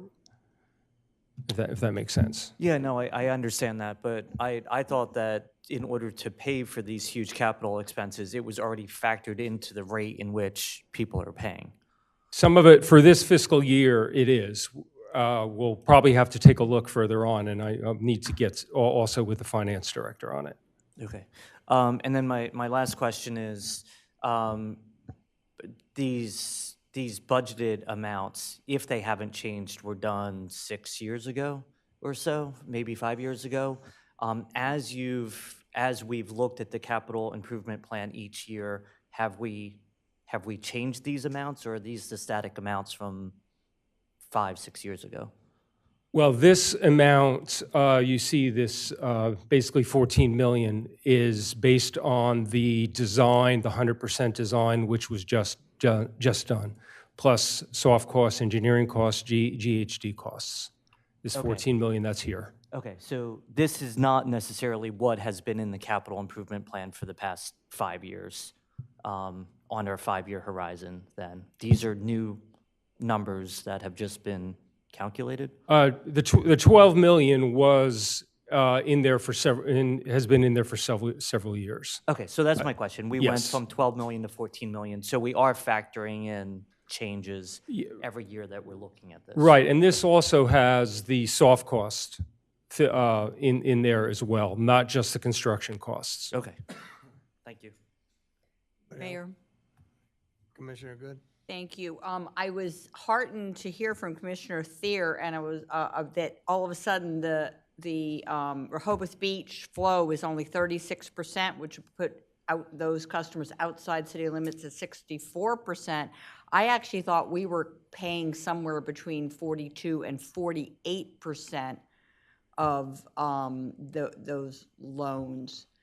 In fact, at one point we were paying, it was agreed to in 2017 or 2018 that we were paying, in fact, 52%. So if Mr. Tedder, if you could maybe provide us an update with that. And the second issue would be, I know in the 2019 Abraham study, in both 2024, which we did carry out, and 2027, there were significant rate hikes in the price per 1,000 gallons, and I believe the max it went to was about $28 per 1,000 gallons, but I think that was like 2027. And absolutely, everyone's pointed out correctly that that was to fund these major investments in like phase 3, phase 4.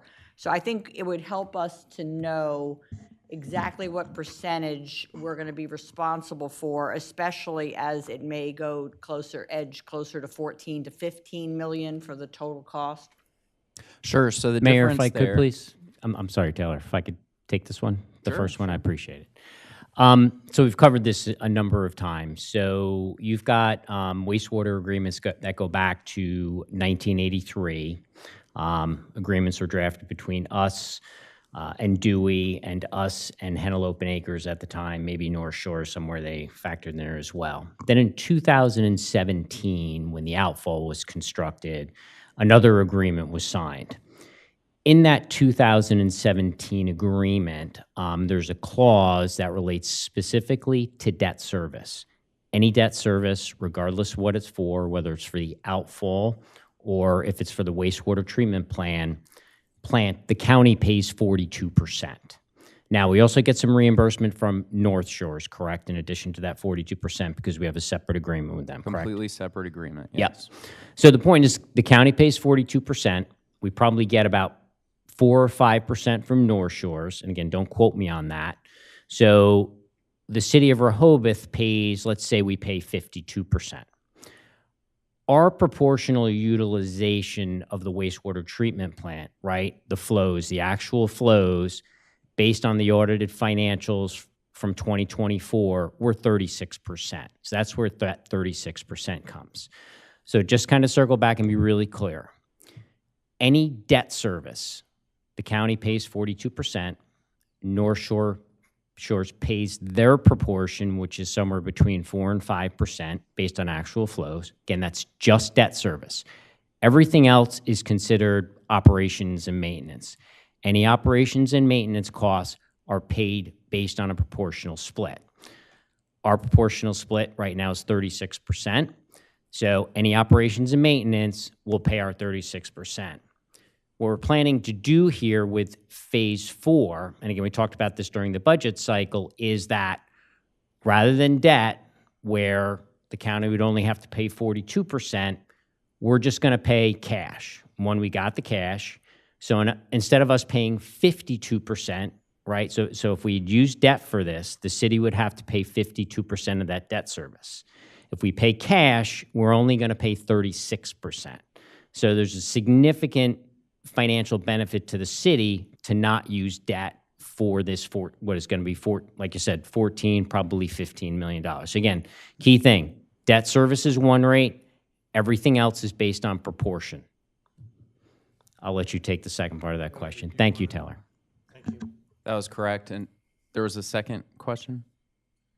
Oh, just a confirmation that, yeah, the rate, the wastewater treatment rate, which is added to the, I think, right now, $6.30 water rate is slated to go up. And I do appreciate Commissioner Thier pointing that out. And the fact that, the debt was set back in 2017. But that means because we do better when we pay with current revenue, because we only pay 36%, we have even more of an incentive to be fiscally conservative and be ready with money rather than to take on more debt, as we did $5.5 million late last year. So it's really good to know that there's an opportunity only to pay the 36%, which reflects the fact that areas outside Rehoboth Beach are growing at a much faster rate than in town because they're using more water and, wastewater treatment.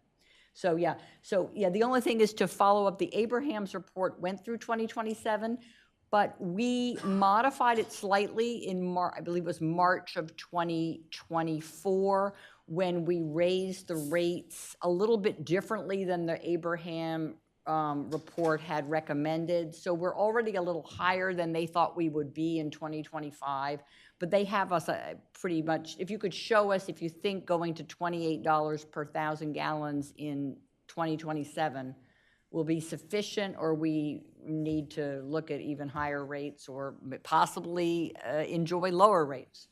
Yeah, so as Henry said, we're going to have to reevaluate the rates, so we'll come back to you. Setting the rates is within the purview of the commissioners, so we'll definitely be bringing that before you, whether it goes up or down moving forward. So. Walter, come fed. Thank you for your patience.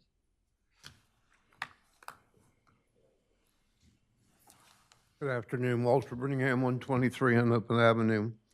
I go back to some of this stuff, and I remember when the roofs were falling in from the building because we didn't do maintenance.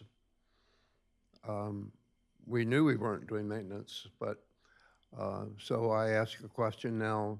I haven't heard anything about the erosion control at the canal in the vicinity of the wastewater treatment plant. Is this a viable issue? Do we need to talk about it? Do you even know about it?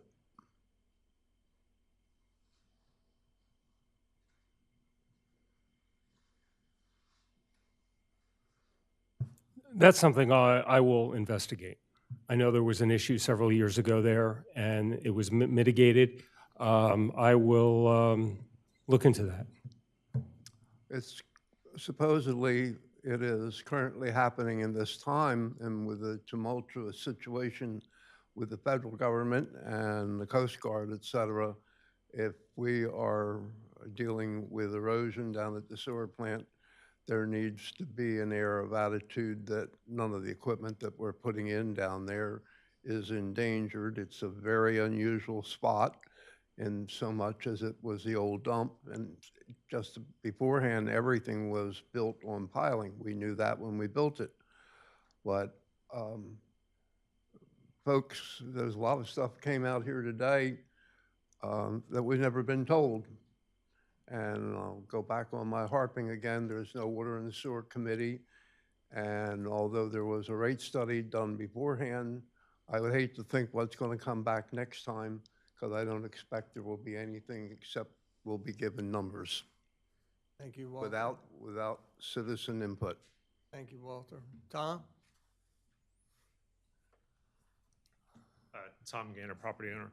So I'm still sort of recovering from the fact that in 2017, it's the first time I invested in Rehoboth. I think the budget was about $19 million. The budget that was just approved is about $43 million. That's stunning for a town of 1,600 people. And then I listen in these meetings and get more aggressively angry about the lack of attention to the fiduciary duty of the fact that everything here is discussed, it's our money. And there's no acknowledgement of that. And then people hypothesize and editorialize out loud, inviting price increases. The comment about the tariffs and that's just inviting contractors to renegotiate to our detriment, the detriment of these people. If you did that as a board member at a public company, you'd be in jail. You guys need like negotiation 101. Max, maybe your firm can actually give negotiation training to commissioners because they need it on our behalf. Your fiduciaries for us.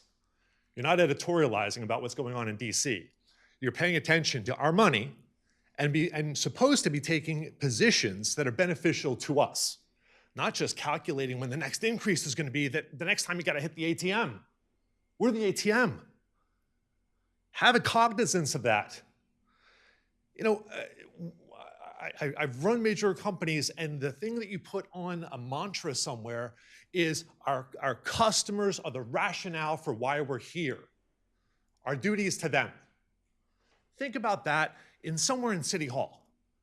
Our customers are the taxpayers, are the stakeholders. Our fiduciary duty is to them. Every meeting, there's some new novel idea about how to increase a fee. We got a warning about that, right? The rates are going to go up. There's some person who we're paying for that thinks about a new way to perhaps change the charter to charge us more money or get rid of a spending cap or get rid of a real estate tax cap, all to our detriment. This entire building is occupied by people that don't care about those to whom they report. And it's stunning. And it starts with you. Set the climate that we are the people that should be at every point of the decisions made here. You're the fiduciary for our money. It's not yours, it's not his, it's not the employees, it's not a way to figure out how to get more from us to do more stupid stuff. At every discussion, there is no recognition of that central premise. And I just hope at some point it leaches in. Thank you, Tom. Anybody else on the wastewater topic? No. Stephen, anything else? No, happy to answer any questions, but I'd need to be guided by what you'd want to hear. I think we're satisfied at this point. I want to thank you very much. Henry, you too.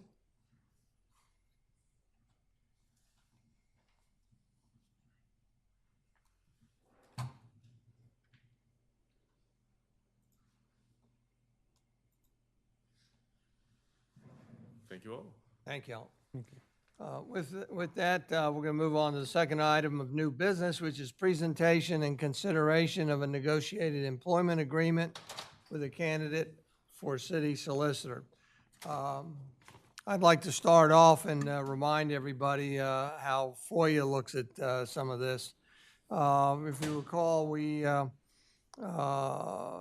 solicited an attorney in two different ways. One way was for a firm, outside contracting firm, to do the job, and the other was an in-house employee. And I want to remind us all that per FOIA, for an outside subcontractor, we had to conduct the interviews and talk about salary out in the public. I want to remind everybody also that for the way FOIA looks at an in-house attorney, is they look at them as an employee of the city, and therefore FOIA allows for interviews to be conducted in private session, confidential sessions, but the salary part has to be conducted in public, right? And so I just wanted to remind you that. And also remind everybody that during this conversation, we are not identifying the candidate until the agreement is completed and agreed to. Taylor, I will turn it over to you. I think hopefully you're going to give some history on the two types of candidates and maybe numbers or. Yes, Mayor. I'm going to walk you through a timeline of where we've been and how we've gotten to this point, and then at the end of my presentation, I'll take questions, and you can, of course, have your discussion at that point. So, as you know, the currently known as Brockstead, Mendelis, and Frederico LLC law firm represented the city until on October 23rd of 2024, about 6 months ago, notified us that they'd be withdrawing for representing the city in all capacities. So on November 4th, 2024, at a special meeting, the Board of Commissioners appointed Connolly Gallagher, who was kind enough to help us out as our interim city solicitor. Also at that meeting, you directed myself to issue an RFQ and simultaneously recruit attorneys who wish to serve as an employee of the city as our attorney. So on December 19th, 2024, the Board of Commissioners publicly interviewed a contract attorney in public session. And then January 10th and April 7th, we held interviews with candidates candidates that wish to be an employee of the city. Following the successful interview that was held on April 7th of 2025, I negotiated the employment agreement that was included in your packet, redacted to the qualified city solicitor candidate that we most recently interviewed successfully. And it is anticipated that the solicitor will be key in providing the city with a proactive approach to managing the city's business and anticipating both long and short-term impacts of all of the actions of the city, the use of resources, and legal impacts to the city. They'll also manage all of our legal activities and representation, so that would be negotiating scopes of work with outside attorneys if they're needed for their various different needs that we may have. So I've also attached the job description and brochure that we utilized regarding the position, and this employment agreement was created and reviewed by our current interim solicitor. I can cover the high points of the agreement if you'd like, so I will go ahead and do that. Ultimately, this is employment at will. The start date would be May 27th, which is next month. And it's the solicitor's duty to provide legal advice to the Board of Commissioners and all of the other offices of the city, including my office, and to perform other legal services required by the commissioners. There is a performance evaluation that would be included with this position, so they would be reviewed at 6 months and 1 year and 1 year thereafter. The solicitor would be permitted to have a hybrid work schedule where not less than 8 to 10 workdays per month would be here on site. Currently, our solicitors are completely off-site, so this would be a benefit to the city. The base salary is $200,000 that the candidate was willing to move forward with. The city would also annually include in our budgeting process to pay for the bar-related dues for the solicitor, association dues, things of that nature to stay in good standing with the Delaware Bar, which is a requirement of the job. Vacation, sick time, personal time, holidays, that is all standard what's in the city code that's offered to all city employees, specifically department heads. So there's no special, nothing special in that. And again, this is an at-will employee, so there's a 30-day written notice if the city or solicitor intends to terminate the agreement. Those are essentially the high points of the agreement. There are no allowances. There are no other items contained in the agreement. It's pretty straightforward, but I'm here for any questions you may have.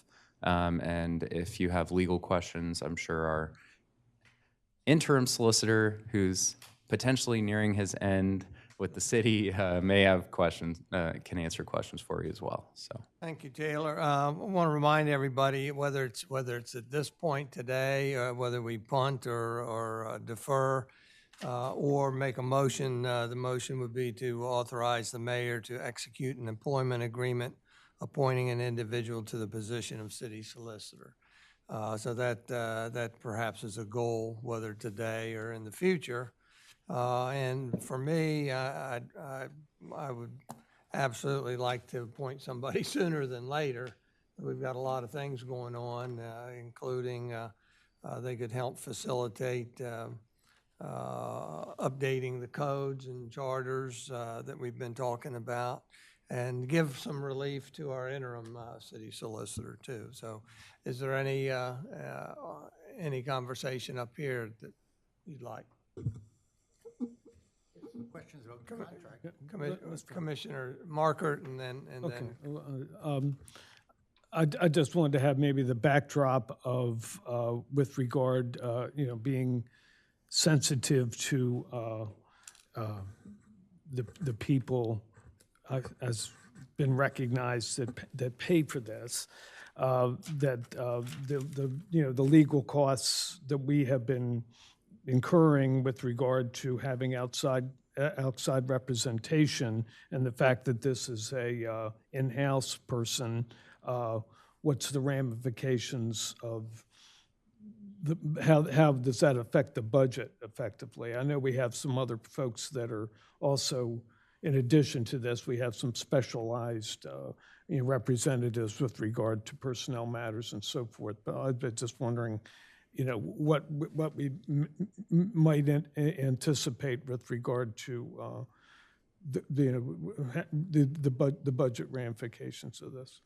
Sure. So ultimately, I can't promise that we will save money from this, but I don't think it will cost more. I think there is a lot of opportunity to save money from this arrangement. This really, if you look at this position working 40 hours a week, they most likely will work much more than 40 hours a week. But if they're working 40 hours a week, that comes out to about $95, $96 an hour. Right now, we're paying about $450, $500, depending on the attorney that's working for us. So we utilize outside counsel for labor law. We use outside counsel for certain litigation that the city is in. But ultimately, I think having someone that is fully dedicated working for the city, that's not, that I'm not having a reservation of having them go through an agreement that we have with a vendor because it's so minor, may find areas that can protect the city that we were not being protected before. And I mean, in addition to that, would you anticipate that we may have this candidate engaged in activities that are certainly within the realm of legal representation? I'm thinking in terms of negotiation or things like that, that we would probably not use or not hire outside, or would have not hired outside representation for that. I'm just looking at it in terms of additional service or productivity. It wouldn't be available to us. So one of the examples would be our collective bargaining that we do with the police. We did just renew that contract, but when that comes up again, I think that is probably something that our new, employee solicitor could help us with, and it's a mature contract. It really could be significant savings there. Yeah. Okay. Thank you. Mayor, if I could, please. Mark. Okay. Commissioner Thayer, go ahead. If I could, Mayor, I just wanted to further address Commissioner Markert's question around the budget. Having spent a lot of time on the budget, but going through it again over the past couple of days as we consider hiring this position, I think I think Commissioner Markert's question is a question that a lot of residents are going to ask is, okay, is this just going to end up costing us more money, right? What's the budget impact? From a numbers perspective, as of Tuesday, we've spent $854,000 in legal fees for FY25. Now, don't take that as the final number because we still have invoices coming in, so we're going to be spending more than $850,000. If you take off that $854, what we paid the Board of Adjustment and Planning Commission attorneys, which we will still retain, they will still have their own attorneys. We spent about $220,000 in 2025. Litigation, our ongoing litigation, and again, I don't have an exact number here, but it's right around $200,000 would be my guess, probably plus or minus, 10, 15%. We're not going to change attorneys on that at this point. Again, I'm not saying we can't, but I think it's reasonable to assume that that litigation is far enough down the path that it wouldn't make sense to swap out the existing attorneys with our in-house attorney without getting into whether the level of expertise is there. So that's about $200K. So you take the 854, you take the 220 out for Planning Commission and Board of Adjustment, you take the 200 out for litigation. We're spending about $425,000 on, let's say, everything else, okay? based on the salary that Mr. Tedder had just mentioned of 200, you put benefits, taxes, et cetera in there, we're probably in the 250 range, maybe the 255 range. So that means you take the 425 less that 250 or so, we're somewhere around 175,000. And I'm not suggesting we're going to save $175,000 by hiring this position. All I'm suggesting is that it's probably at a minimum budget neutral. I think, as Mr. Tedder had said, there are some things that the person that we hire may not be able to handle. I think there's going to be some transition costs in the upcoming year as, Mr. Walton transitions work off to this new individual. The point being is that spend about $450 on everything else. We're going to pay about $250 for this position. I'm sorry, we spent about $425 and everything else. We're going to spend about $250 for this position. So there's that $175,000. So I would consider this at a minimum budget neutral. I also believe, I think as Mr. Tedder said, and I think as Commissioner Marker may or may not have said, so if I put stuff in your mouth, I apologize. I think there's opportunities to reduce our legal fees going forward, particularly as it relates to litigation. Some of the litigation we have ongoing is just self-inflicted. So I think with someone who really focuses on this, they can really keep us on track and hopefully avoid litigation in the future. So thank you, Mayor. Just wanted to address the budget question. Thank you. Now, Commissioner Saunders.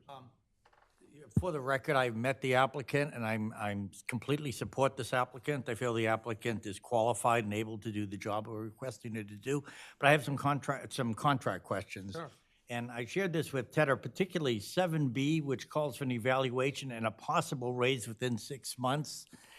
That strikes me as putting us on the spot, because even if we love this applicant 6 months down the line, I'm not ready to give a raise 6 months in. I'm wondering if that can be removed. Well, I think you could certainly change the language, but I think you could also make it known verbally that that is not, that it's permissive and it's not mandatory, so that the candidate understands that it's not a given. I mean, I would feel comfortable with that. So the language in 7B, so just read it, right? After evaluation of the solicitor at the initial 6-month review and annual review, so either at 6 months or after a year, the commission may choose to increase the solicitor's base pay. And it says the solicitor may also be eligible to receive an increase in pay and benefits afforded to all other regular full-time employees as the case may be. So that's not a guarantee, certainly. That's a decision that rests with the commission. I just didn't want the lack of a raise at the 6 months to be an indication that we weren't happy with the applicant. You know what I'm saying? Understood. Mr. Mayor? Commissioner Good? So I appreciate Commissioner Saunders bringing this to my attention before I'd had a chance to read the contract.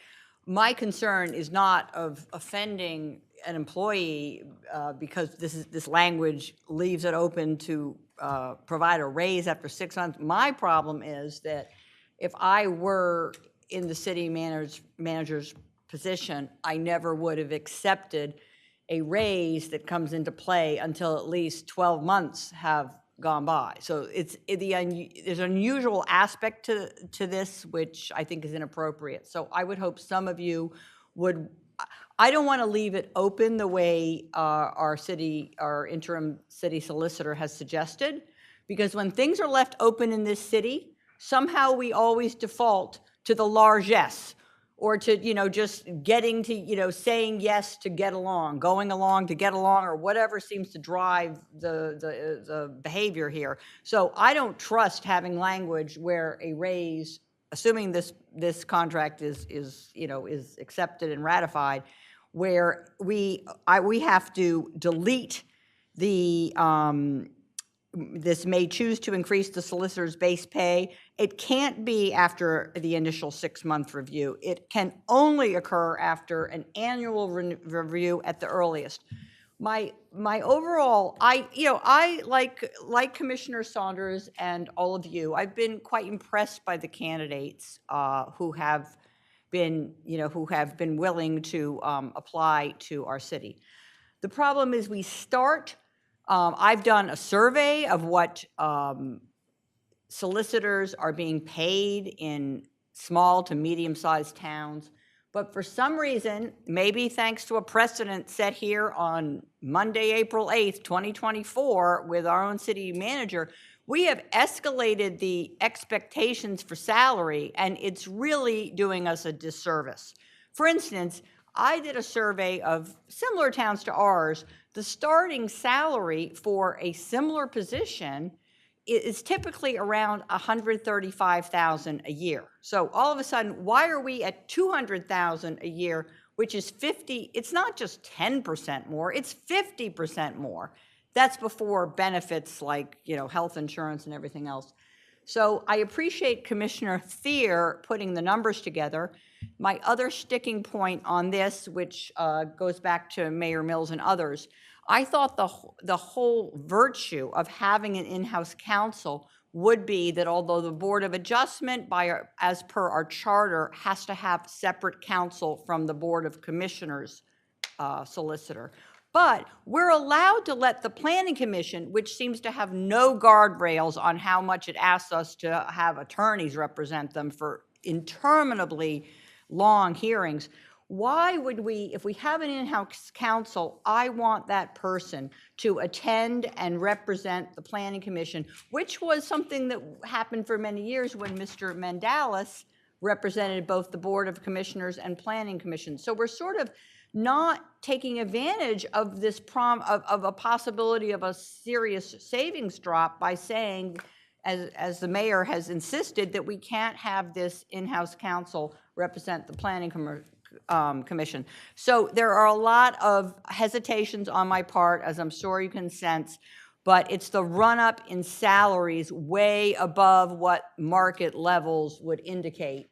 And this is, it's permeating City Hall. It's happening because you have every employee in City Hall sees higher salaries and then demands more salaries. That's how we got to 100% health insurance coverage instead of the 90%, which we just adopted from 80% a year earlier, even though the national average is 86%. So we're going down a very dangerous path. It's not a primrose path. In fact, it's just the opposite. It's like a thorny path. So I'd like to see, I think we have to rein in both the amount of the annual salary and nix any consideration for a raise after 6 months, which is not the norm. Mayor. Commissioner Gossett. Yes, if I could ask for some clarification perhaps from the solicitor here regarding this specific paragraph that was mentioned by Commissioner Good. After evaluation of the solicitor at the initial 6-month review and annual review, the commission may choose to increase the solicitor's base pay. Can that be interpreted, or maybe it should be clearer to me, an initial employee should be reviewed at 6 months to give them a understanding of the expectations either set or met, and then at a next 6-month period of an annual review, that is the time for financial discussions. I would interpret the language to read that way, not at a monetary evaluation at 6 months, but at the combination of a evaluation at 6 months and at a year, then a commission may choose to increase. You could certainly look at it. There's no guarantee of any salary Correct. increase at any time under this contract, right? So you could see a scenario where the person hits the ball out of the park and saves you $5 million, and you're like, yes, after 6 months, that might be worth it, right? You could also see a scenario where that wouldn't, but there is no guarantee of a salary. It just gives you the ability to do so, which you would have the ability to do so anyway. Correct.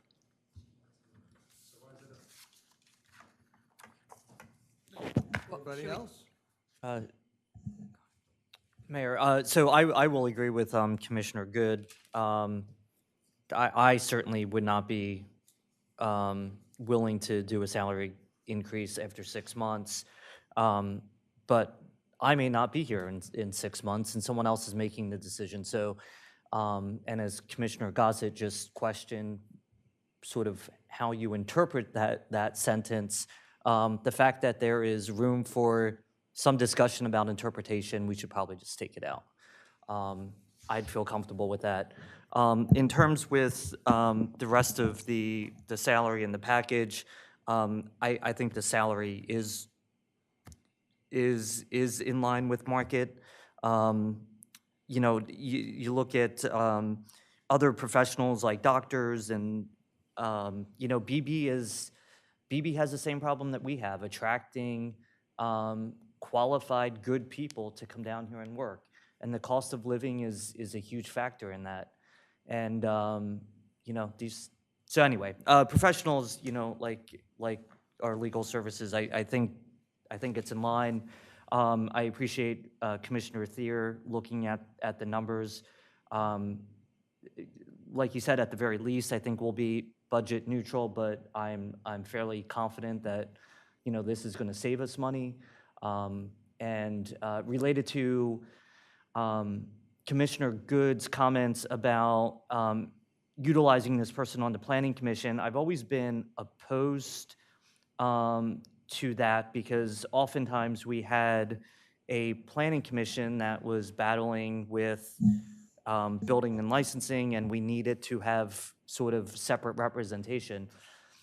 Given the changes that we've recently made, I don't know that that's as important or as imperative as it has been in the past. And I wouldn't mind revisiting that as a separate topic. But generally, those are my thoughts.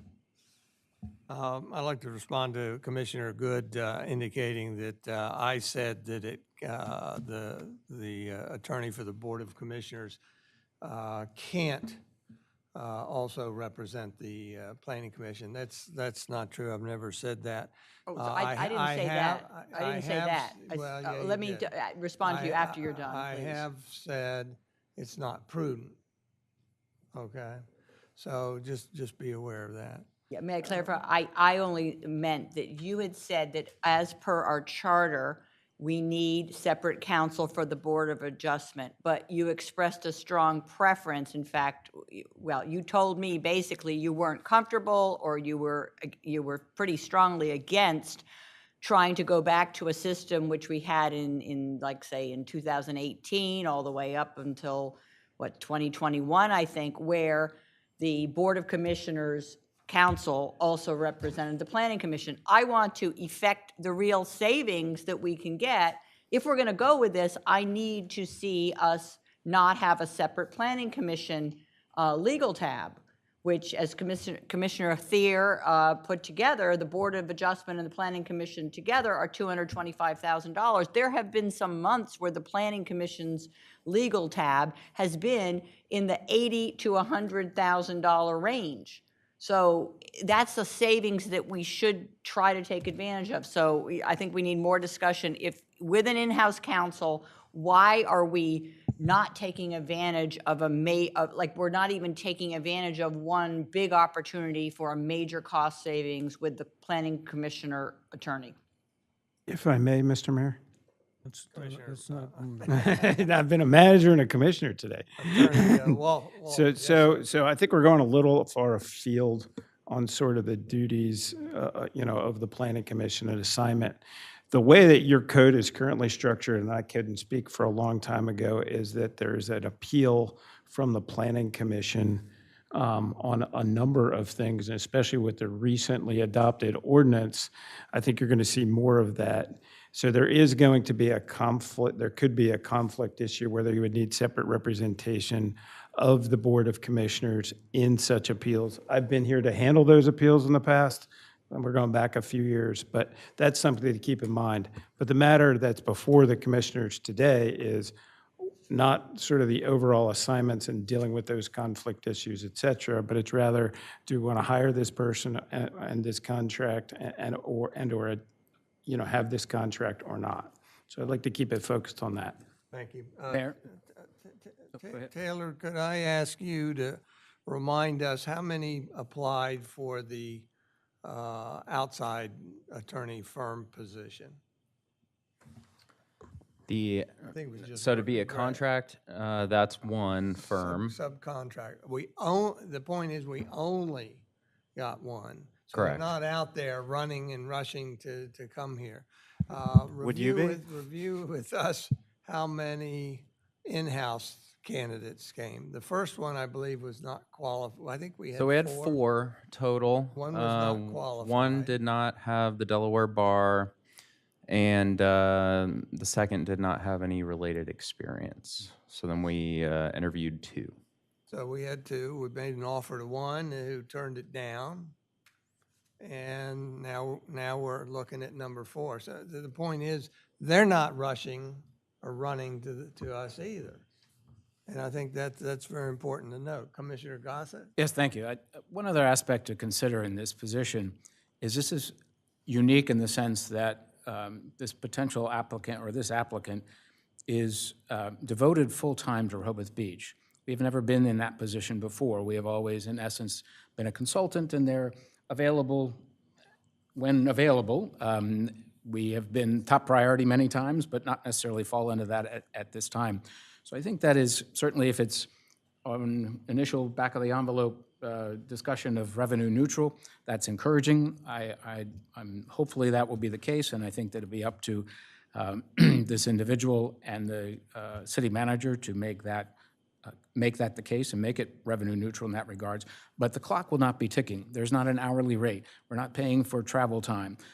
This individual will be available all time exclusively to Rehoboth Beach, which has never been the case before. We've always had outside counsel. So in this case, I think it would be on our behalf and able to be proactive on some things as opposed to be reactive to issues that come before the city, giving the opportunity for some time to look ahead, to take a look at our strategic agenda, our comprehensive development plan, employee reviews, and so that we can make some plans moving forward in the next 6, 12, 18, 24 months. Again, I think this is a unique aspect that we have never experienced before, and I think it is an opportunity that we really need to take advantage of. Commissioner Gossett, I think that's well said. I echo that. One of the things that is most important to me is timeliness and the ability to get somebody on the phone or return phone calls very quickly and work on whatever products they're working on and getting to us quickly. And I think part of doing that is hiring somebody that we're their sole employer. They don't have multiple clients that they have to react to or direct their attention to. And so I think that's very important. Anybody else before we go to the public? Commissioner I would like to Saunders? ask, Mayor, are you comfortable with 8 to 10 days a month? Because I think you have to deal with it more than any of us. Is it? Well, my preference would have been, was 4 to 5 days a month, in-house. The thought was an in-house would have an office and be able to walk there and say hi to them and sit down with an immediacy. I realize that I can still do that with the telephone, but the most important thing again is them not having multiple clients that where we're number 3 on the list for the day or number 5 on the list or can't get to us for 3 days because they have other clients, which is understandable, for a subcontracted outside firm. So, I'm comfortable with the fewer days. I would probably prefer more. I want to evaluate it at the 6-month session. But if my assumption would be, or my preference, that on the days of a regular meeting that starts at 2 o'clock, that they actually come in at 9 and are here through the rest of the day. So I would make my plans to sit with them if I needed to. The same thing with a workshop day or a planning commission day or a board of adjustment day, parks and shade tree day. I would have all those on my calendar so that if I needed to meet with them face to face, in person, that we could make that happen. But again, as long as I can get them on the phone, because that's how we do it now. And Max is always available on the phone, and beyond 9 to 5. On weekends and whenever I have a question or something, I can get a hold of them. So yes. Thank you. Anybody else before we go to the public? Mayor? Commissioner Good? Yeah, and I'm concerned, I don't know who drafted the contract, the 8 to 10, the range of 8 to 10 days per month, you know, with people obviously preferring to work from home than to commute. If we were to go ahead with this, I think it should, I know some months are shorter than others, you know, April 30th, February 28th or 29th, you know, and there are more holidays in some months, like December, than other months or whatever. But I think it should, I don't know why we want to have a range of 8 to 10. We should stick to 10 days a month, which might not always be met depending on sick leave, annual leave, and holidays, but it's like we're leaving it wide open to end up as 8 days a month, rather than the 10 that you may, or, you know, you started off preferring in person 3 to 4 days a week, so anyway. Anyone else concerned that there's a range 8 to 10 rather than a fixed 10 work days per calendar month? Mayor, if I could, please. I'm sorry. Go I'll keep you ahead, going. go ahead. Commissioner Thayer and then Commissioner Markham. So yes, this is an area, the one area where I'm the least comfortable with, right? This 8 to 10 range. You know, I think it's an area where I'm the least comfortable with. But when I look at the thing, you know, holistically, well, let me restate it differently, right? So it's the area where I'm the least comfortable with, right? I would really like to see this person on site, really full time, 4 or 5 days a week.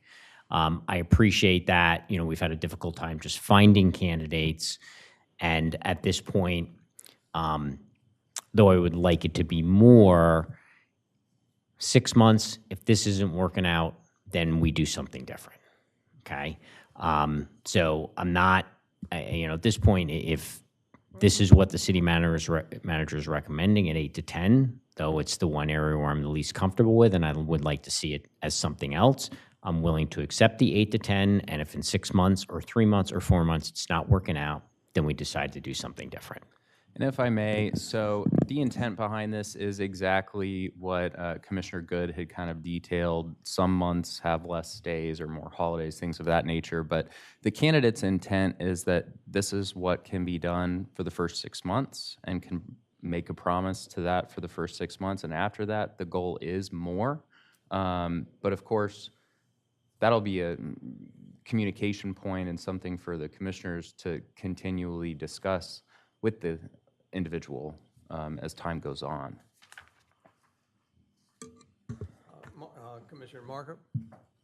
I would just say that I agree with Commissioner Thayer. You know, I think it's a different situation, and I think we need to suss it out and see how it works, and we have to make adjustments if need be. So, I mean, I think it's within the realm of reasonableness. I mean, you know, we behave in business a lot different than we used to, you know, and there's a lot more flexibility involved for people, and you know, let's see if it works.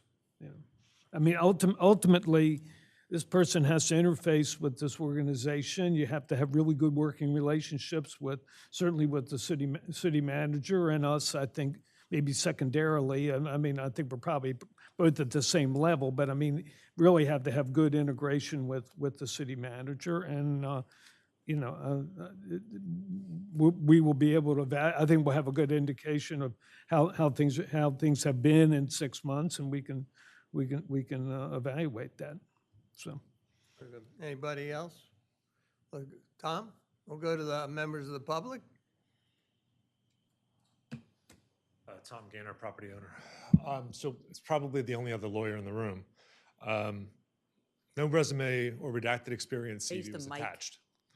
There was no resume or redacted CV that was attached. So I'm going to make some operational assumptions. Either this person's retired, or this person was probably coming from a public sector or a nonprofit, which means they're not coming from a law firm, not for this money and not to this town. So the expertise that they're going to be bringing with them, having no knowledge of who this person is or anything that qualified them for our consideration for the fiduciary's money, they're going to likely end up a project manager. they're not going to be competent to deal with 90% of the legal issues. So the pie in the sky discussion that just happened about issues that are going to be on their desk, they're not going to be doing litigation, they're not going to be doing sophisticated legal work because probably your malpractice insurance won't let them because they're not probably a sophisticated practitioner. So they're going to be a project manager, which is an additional layer of administrative cost. We all know how great that is. And with all due respect to Commissioner Thier, who voted for a 15% budget increase over last year when he was sent here to be the eyes and ears of the fiduciaries, I have zero confidence in any projections of how much this is going to save us.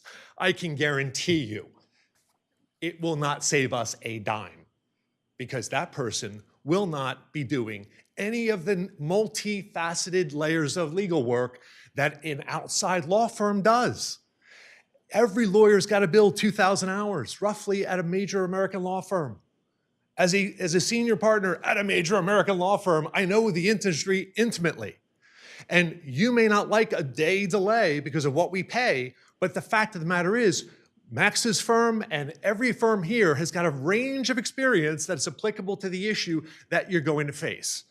That person, I can almost guarantee, based on what my assumptions are about their background, will not be able to satisfy near the legal needs of this city for any meaningful cost savings.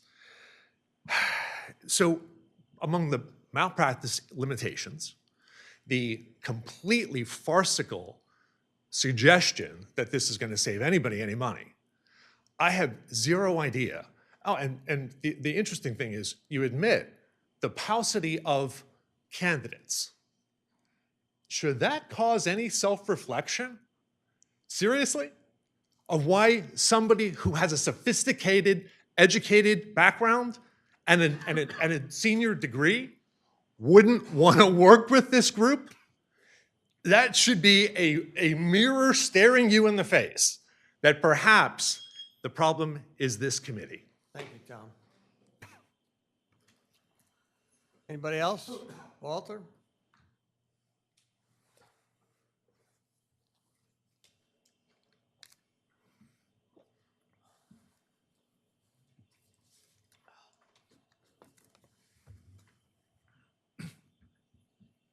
Walter Brittingham, 123 Open Avenue. It really helps that I don't know who the person is. But what hurts even more is the fact that we have told you about problems, lifeguard facility, many other things. And you individually, in most cases, have not responded. You haven't spoken up. The first person to speak up all the time is the mayor, and he's not supposed to argue with the constituency. He's supposed to moderate. So I have a couple simple questions, and I don't know that I'm entitled to answers. I don't know how to ask it other than the fact is everybody read the whole more than 10-page contract from one end to the other. Was the whole board on board and having made a statement that they can say, I read the contract. Whether or not they understand it is a different thing. We have a problem in the city. There's few people in the city that ought to be sworn in. Sometimes the attorneys, planning commission, maybe have to turn in 13 copies or something, and then people come up here and pass stuff to you folks. You don't even help the public find out the information. So I'd like to know, I read through it. I saw how many days they want to work. Is this person going to have an office in the city? I remember seems to me in the budget, it was $80,000 for changes in offices. Is this person going to have an assistant that they're going to ask for later? Or do you know that now? And should you be telling us that now? Are they going to be a department head? Are they going to be given a vehicle allowance? Why do we have to pay for all their licenses? I can't believe that they're that much. The 3 to 5 years of experience is just not enough. And I go flat out. We listened to I guess it was a $28,000 strategic study report, came back with a delightful young lady from California that was really ridden over terribly, but it was a waste. And we could have gotten all that information from everybody in this room and not had to waste some money on it. But I don't feel like this room, either the public or the board was asked, it just happened.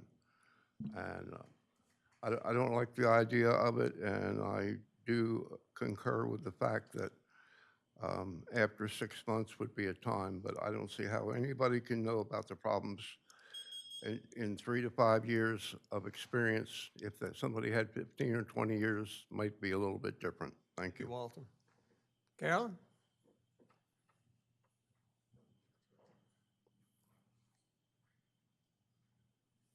Carolyn Diefendorfer, city resident. I don't have any issue with somebody not being here full-time because with technology, you can see them. You can use Zoom, you can use other applications to be able to see them when you're having a conversation with them.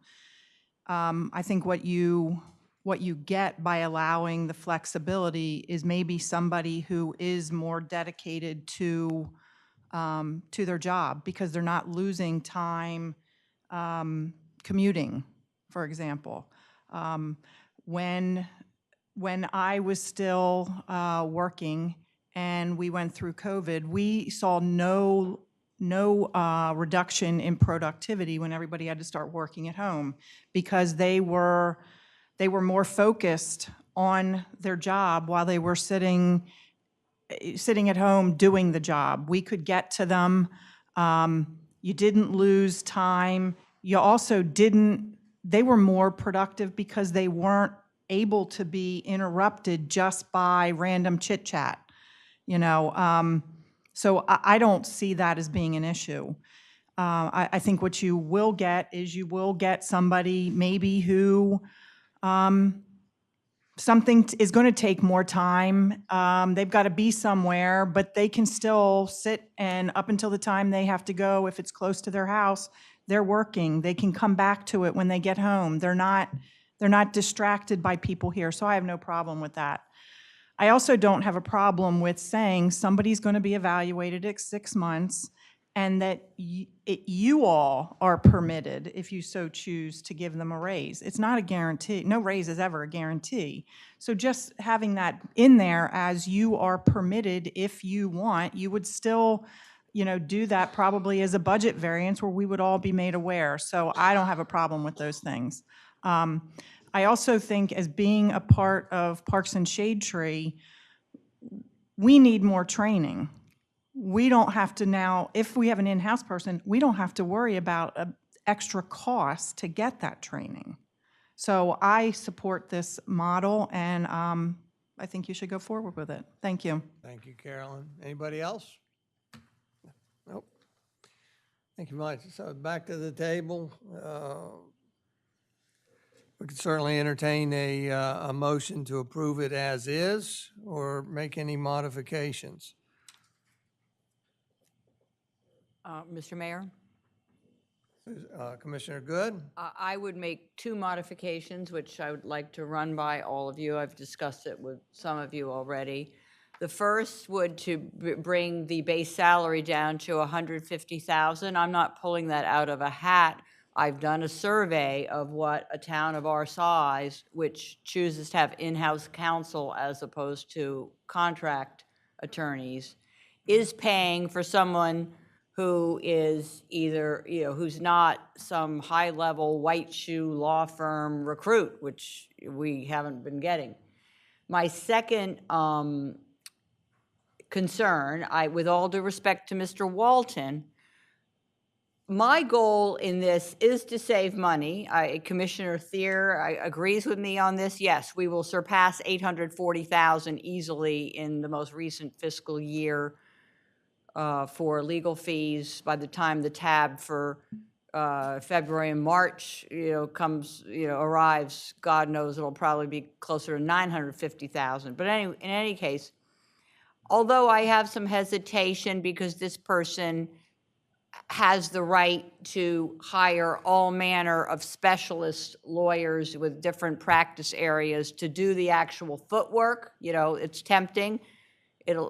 I do worry that there won't be, that we won't effect these cost savings, but I'm willing to give it a go. But at $150,000 base salary with the removal of that sentence because it's so untoward to grant any sort of salary increase until the person has worked for 12 months. That's just sort of the norm in employment in this country. I appreciate Ms. Diefendorfer. There are pluses and minuses, obviously, to work from home, but the majority of employers have gone back to a return to work model because of the interactions. I mean, I've never heard of us worrying that the water cooler time is somehow going to be a negative, and therefore it's better to have people at home. There are many more distractions at home, for most of us anyway. But so I want to modify the contract, which would be a drop in the salary because it reflects market conditions. The hiring environment for attorneys right now is not that great. And although we've had a dearth of candidates, I don't believe that if we advertise this another couple months, we would necessarily get no more applicants. I think the climate now is a little soft for attorneys. This is based on the Wall Street Journal survey of the legal field. Right? This was published in the Wall Street Journal, I believe, in third week of March. So those would be my modifications: $150,000 salary, remove the sentence as Commissioner Shanowski has suggested because it's ambiguous at best. So we don't need to talk about either or. It doesn't work. And my last request that I have been asking for weeks, including at the day of the interview, we need this person can do his or her level best to represent the Planning Commission, especially now that the Planning Commission has this added authority over the building inspector, which I was not in favor of, but that doesn't matter at this point. So there are my, my terms for adding an in-house counsel. He or she may not agree to these terms, as we all know, but I don't feel Mr. Tedder negotiated sufficiently on behalf of taxpayers in recruiting this potential candidate whom we had interviewed. And we're going to get a reputation for being just the most idiotic commission on the East Coast if we keep going down this route. Commissioner Good, may I, I'm just trying to put order to get a decision on what you offered. So could you, and I go through each one. Okay. So hang on. Sure. So I'm just trying to put some order to it. So would you make a motion to reduce the proposed base salary in the contract to $150,000? We'll see if we get a second, have a vote, and then move from there. We'll do it one by one. Okay, so I would like to make a motion in the, for the contract to read or to include a base salary of $150,000 instead of the $200,000 in the contract we have before us. We have a motion. Is there a second?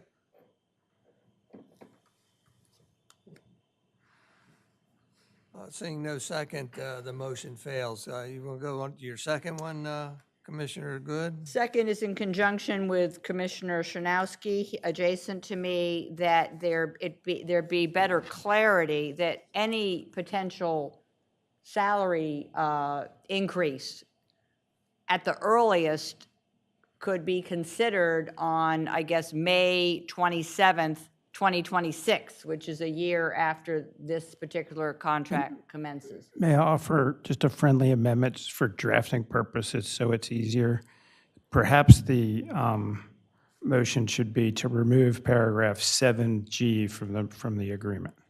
Remove it all together. 7B. Yeah, 7B. I'm just trying to get to what you're after. We could remove it, but it does include just the, regular anodyne increases in pay and benefits afforded to all, with COLA, like the 3% cost of living adjustment, I understand. How about if it's removal of the first sentence of section? Perfect. So we, of 7B, B as in boy, under compensation and benefits, the first sentence will be deleted. So B will read only as follows: the solicitor may also be eligible to receive an increase to pay and benefits afforded to all other regular full-time employees, as the case may be. So the motion would be to remove, your motion would be to remove the first sentence of 7B. Of 7B. Okay. B as in boy. Yep. Yeah, that's the, does any, that would be my motion, to remove the first sentence, but to retain the second sentence of 7B. Well, you'd see if there's a second. So we have a motion on the floor. We have a motion, but with no second. Does I somebody? would second that one. So we're going to second. Is there additional discussion? Taylor, you wanted to? Yeah, I just wanted to mention that this was actually one of the negotiation points. So the candidate requested a higher salary than what's in this agreement. And so as a compromise, the 6-month ability for the commissioners to increase the pay, it's not a given, it's just the ability was included. So then the candidate was agreeable to go with the lower salary. So Right, I just appreciate wanted that, the and- disclaimer right. for that. And you had told me that. I was aware of that. I didn't mention it. God knows no one wants to hear from me more. I was fully aware of the fact that in negotiating with the candidate, you felt that you had to offer this, possibility of getting a raise 6 months into the job.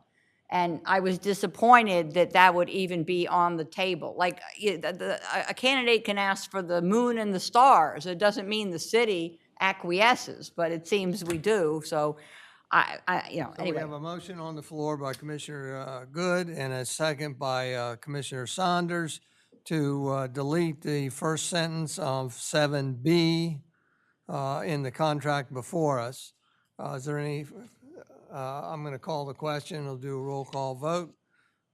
Commissioner Good, Aye. Commissioner Sernowski, Aye. Commissioner Gossett, Nay. Commissioner Markert, Nay. Commissioner Thier, Nay. Commissioner Saunders, Aye. and the chair votes nay also, indicating that, to me, again, as I said earlier, it's permissive, not mandatory. With that, the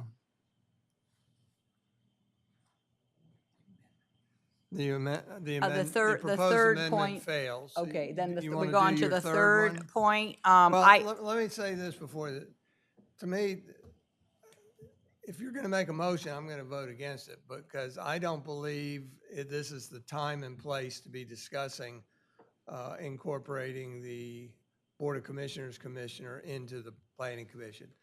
If we want It's it not on that one. There's another a one. future agenda, I don't mind putting that on. But to me, this is not the place and time to do that. Well, given that the candidate should be informed of his or her responsibilities with the Planning Commission, honestly, the time is nigh, but let's go on to the other. I'm worried about the ambiguity of 8 to 10. Let me read it with the, for not less than 8 to 10 workdays per month. I would like to make that not less than 10 workdays per month. We have special meetings, we have regular meetings, workshops. In my world, this candidate will be covering the Planning Commission, Parks and Shades,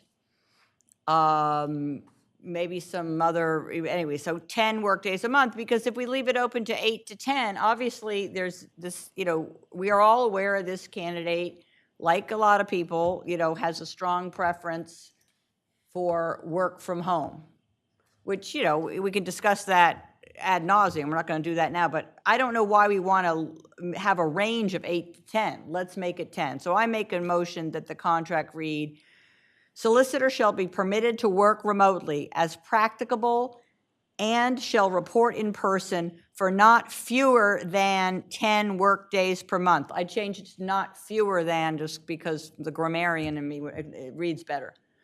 Because it's a number, anyway, not fewer than 10 work days per month. Do I have a second? Would you agree to amend that to say, what you said, 10 work days per month, or at the discretion of the city manager? Well, to me, it's similar to everyone saying, well, we may not have to give him or her a raise in 6 months. We're like leaving ourselves open to what some of us are saying is unacceptable. Like, we're paying for this service, and we're going to get less and less because the city manager can reduce it to 5 days. Do you accept the friendly amendment or not? Well, it's a yes or no. I do not accept that the city manager can then reduce the 10 days per month to whatever he pleases. Commissioner Good, make a motion. We'll see if there's a second. We'll vote on it. Fine. Commissioner Chernowski, if you have another motion you would like to bring after that, you can bring it. Is that fair? No, I was just trying to move this along. Right. I understand. So the motion, which it seems will probably fail, but solicitor shall be permitted to work remotely as practicable and shall report in person for not fewer than 10 work days per month. Do I have a second? I want to make a second. I did have a question. Can I insert a question here? Sure. The number, how is this a guideline or is this like a range requirement? I guess I'm just trying to establish, because obviously, different months have different number of work days in them and stuff like that. I mean, to me, it's a little fudgy, you know what I mean? So I'm just wondering, it's like we're really trying to document the expectation, but it may vary.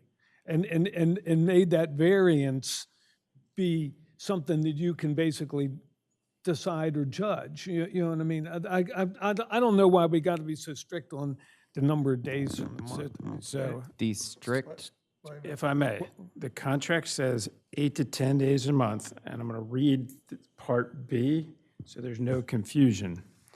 Notwithstanding solicitor's option to work remotely as practicable, solicitors shall be present in person at the regular workshops and special meetings of the mayor and commissioners, the Board of Adjustment, the planning commissions, and other boards and commissions on an as-needed basis as directed by the commissioners or the city manager.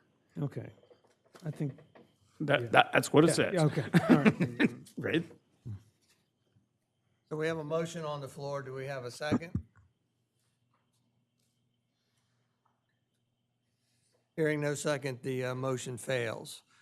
With that, I would entertain a motion for, did anything not fail? So we have. We have the contract. So it's the contract intact. as written, As as written. presented. So I would entertain a motion Mayor? to authorize the mayor to execute employment agreement as presented. Commissioner Gossett. Mayor, if I would make a motion to authorize the mayor to execute an employment agreement appointing an individual to the position of city solicitor. Do we have a second? Second. We have a motion by Commissioner Patrick Gossett and a second by Commissioner Ed Stranowski to authorize the mayor to execute the employment agreement as presented. What was your last words? Individuals to the position of city solicitor. To the position of city solicitor. Is there any further discussion? If not, Commissioner Stranowski, Aye. Commissioner Gossett, Aye. Commissioner Markert, Aye. Commissioner Thayer, Aye. Commissioner Saunders, Aye. Commissioner Good, Nay, because of inherent flaws with the contract as presented. thank you. And the chair votes aye, and the motion's carried 6-1. Very good. Mayor, would you Well, No, let's not do that right now. Okay. Yeah, we can do that. We can make an announcement at a later time. With that, we'll move on to almost ending here. Commissioner announcements and comments. I'd just like to share with you, today was Arbor Day.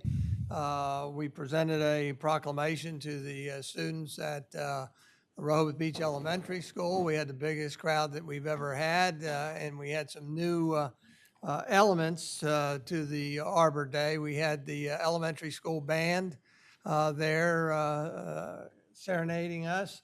We had our own Commissioner Margaret there with a guitar and his friend with a guitar playing away. Commissioner Saunders and Commissioner Good was there. And of course, our school resource officer, Cisco, was there, and other celebrities. It was very well received. It always is very well received by the students.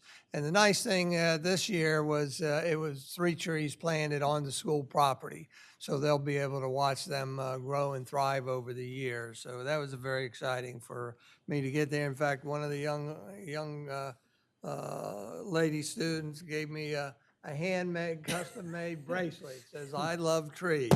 So I'm going to cherish that. So the other thing I want to remind everybody is that the city is closed tomorrow, Good Friday. And are there any other comments or announcements? And the last thing is just, Mayor, yes, sorry. Commissioner Good? I would like to echo your sentiments about the Arbor Day ceremony, which was held in advance of Arbor Day, which is actually April 25th, because as the mayor, the students are about to be on spring break as of today at 4 o'clock. And I will say that it was gratifying to have the city arborist there, as well as Mr. Banforth. And they are going, yes, now that the weather has warmed a bit, they will be hopefully planting trees so that our tree canopy, grows, which is definitely one of the easiest, most cost-efficient means we have for improving quality of life, oxygen levels, aesthetics in the city. And unfortunately, in the past, a lot of the funds in this tree mitigation, all the funds that are collected from various residents who had to remove trees, we haven't seen trees planted to replace them. And I'm hoping with this new arborist and with the warmer weather, we'll see a reforestation of Rehoboth Beach. Thank you. With that, the next item is review future meeting dates. Monday, May 5th is our next workshop meeting. With that, we come to citizen comment. These are for opportunity for citizens to talk off topic. Anybody hearing? Whoop, Tom, come ahead. Tom Gainer, property owner. I'm just going to sound like a broken record. Thank you very much, because I think this is another one of those meetings that's demonstrable about your commitment to the fiduciaries, as a fiduciary to the citizens and to our concerns, which is our money. And you were elected with somebody who had every opportunity today to stand up for citizens' financial well-being, who has yet to do so in any material fashion since he sat in that chair. And it is obvious that there is no constituency of any consistency for us working on that desk. Thank you very much, Commissioner Good. Thank you, Tom. With no other citizen comment? With that, no further business. This meeting is adjourned at 5:03 p.m. Thank you very much. Have a good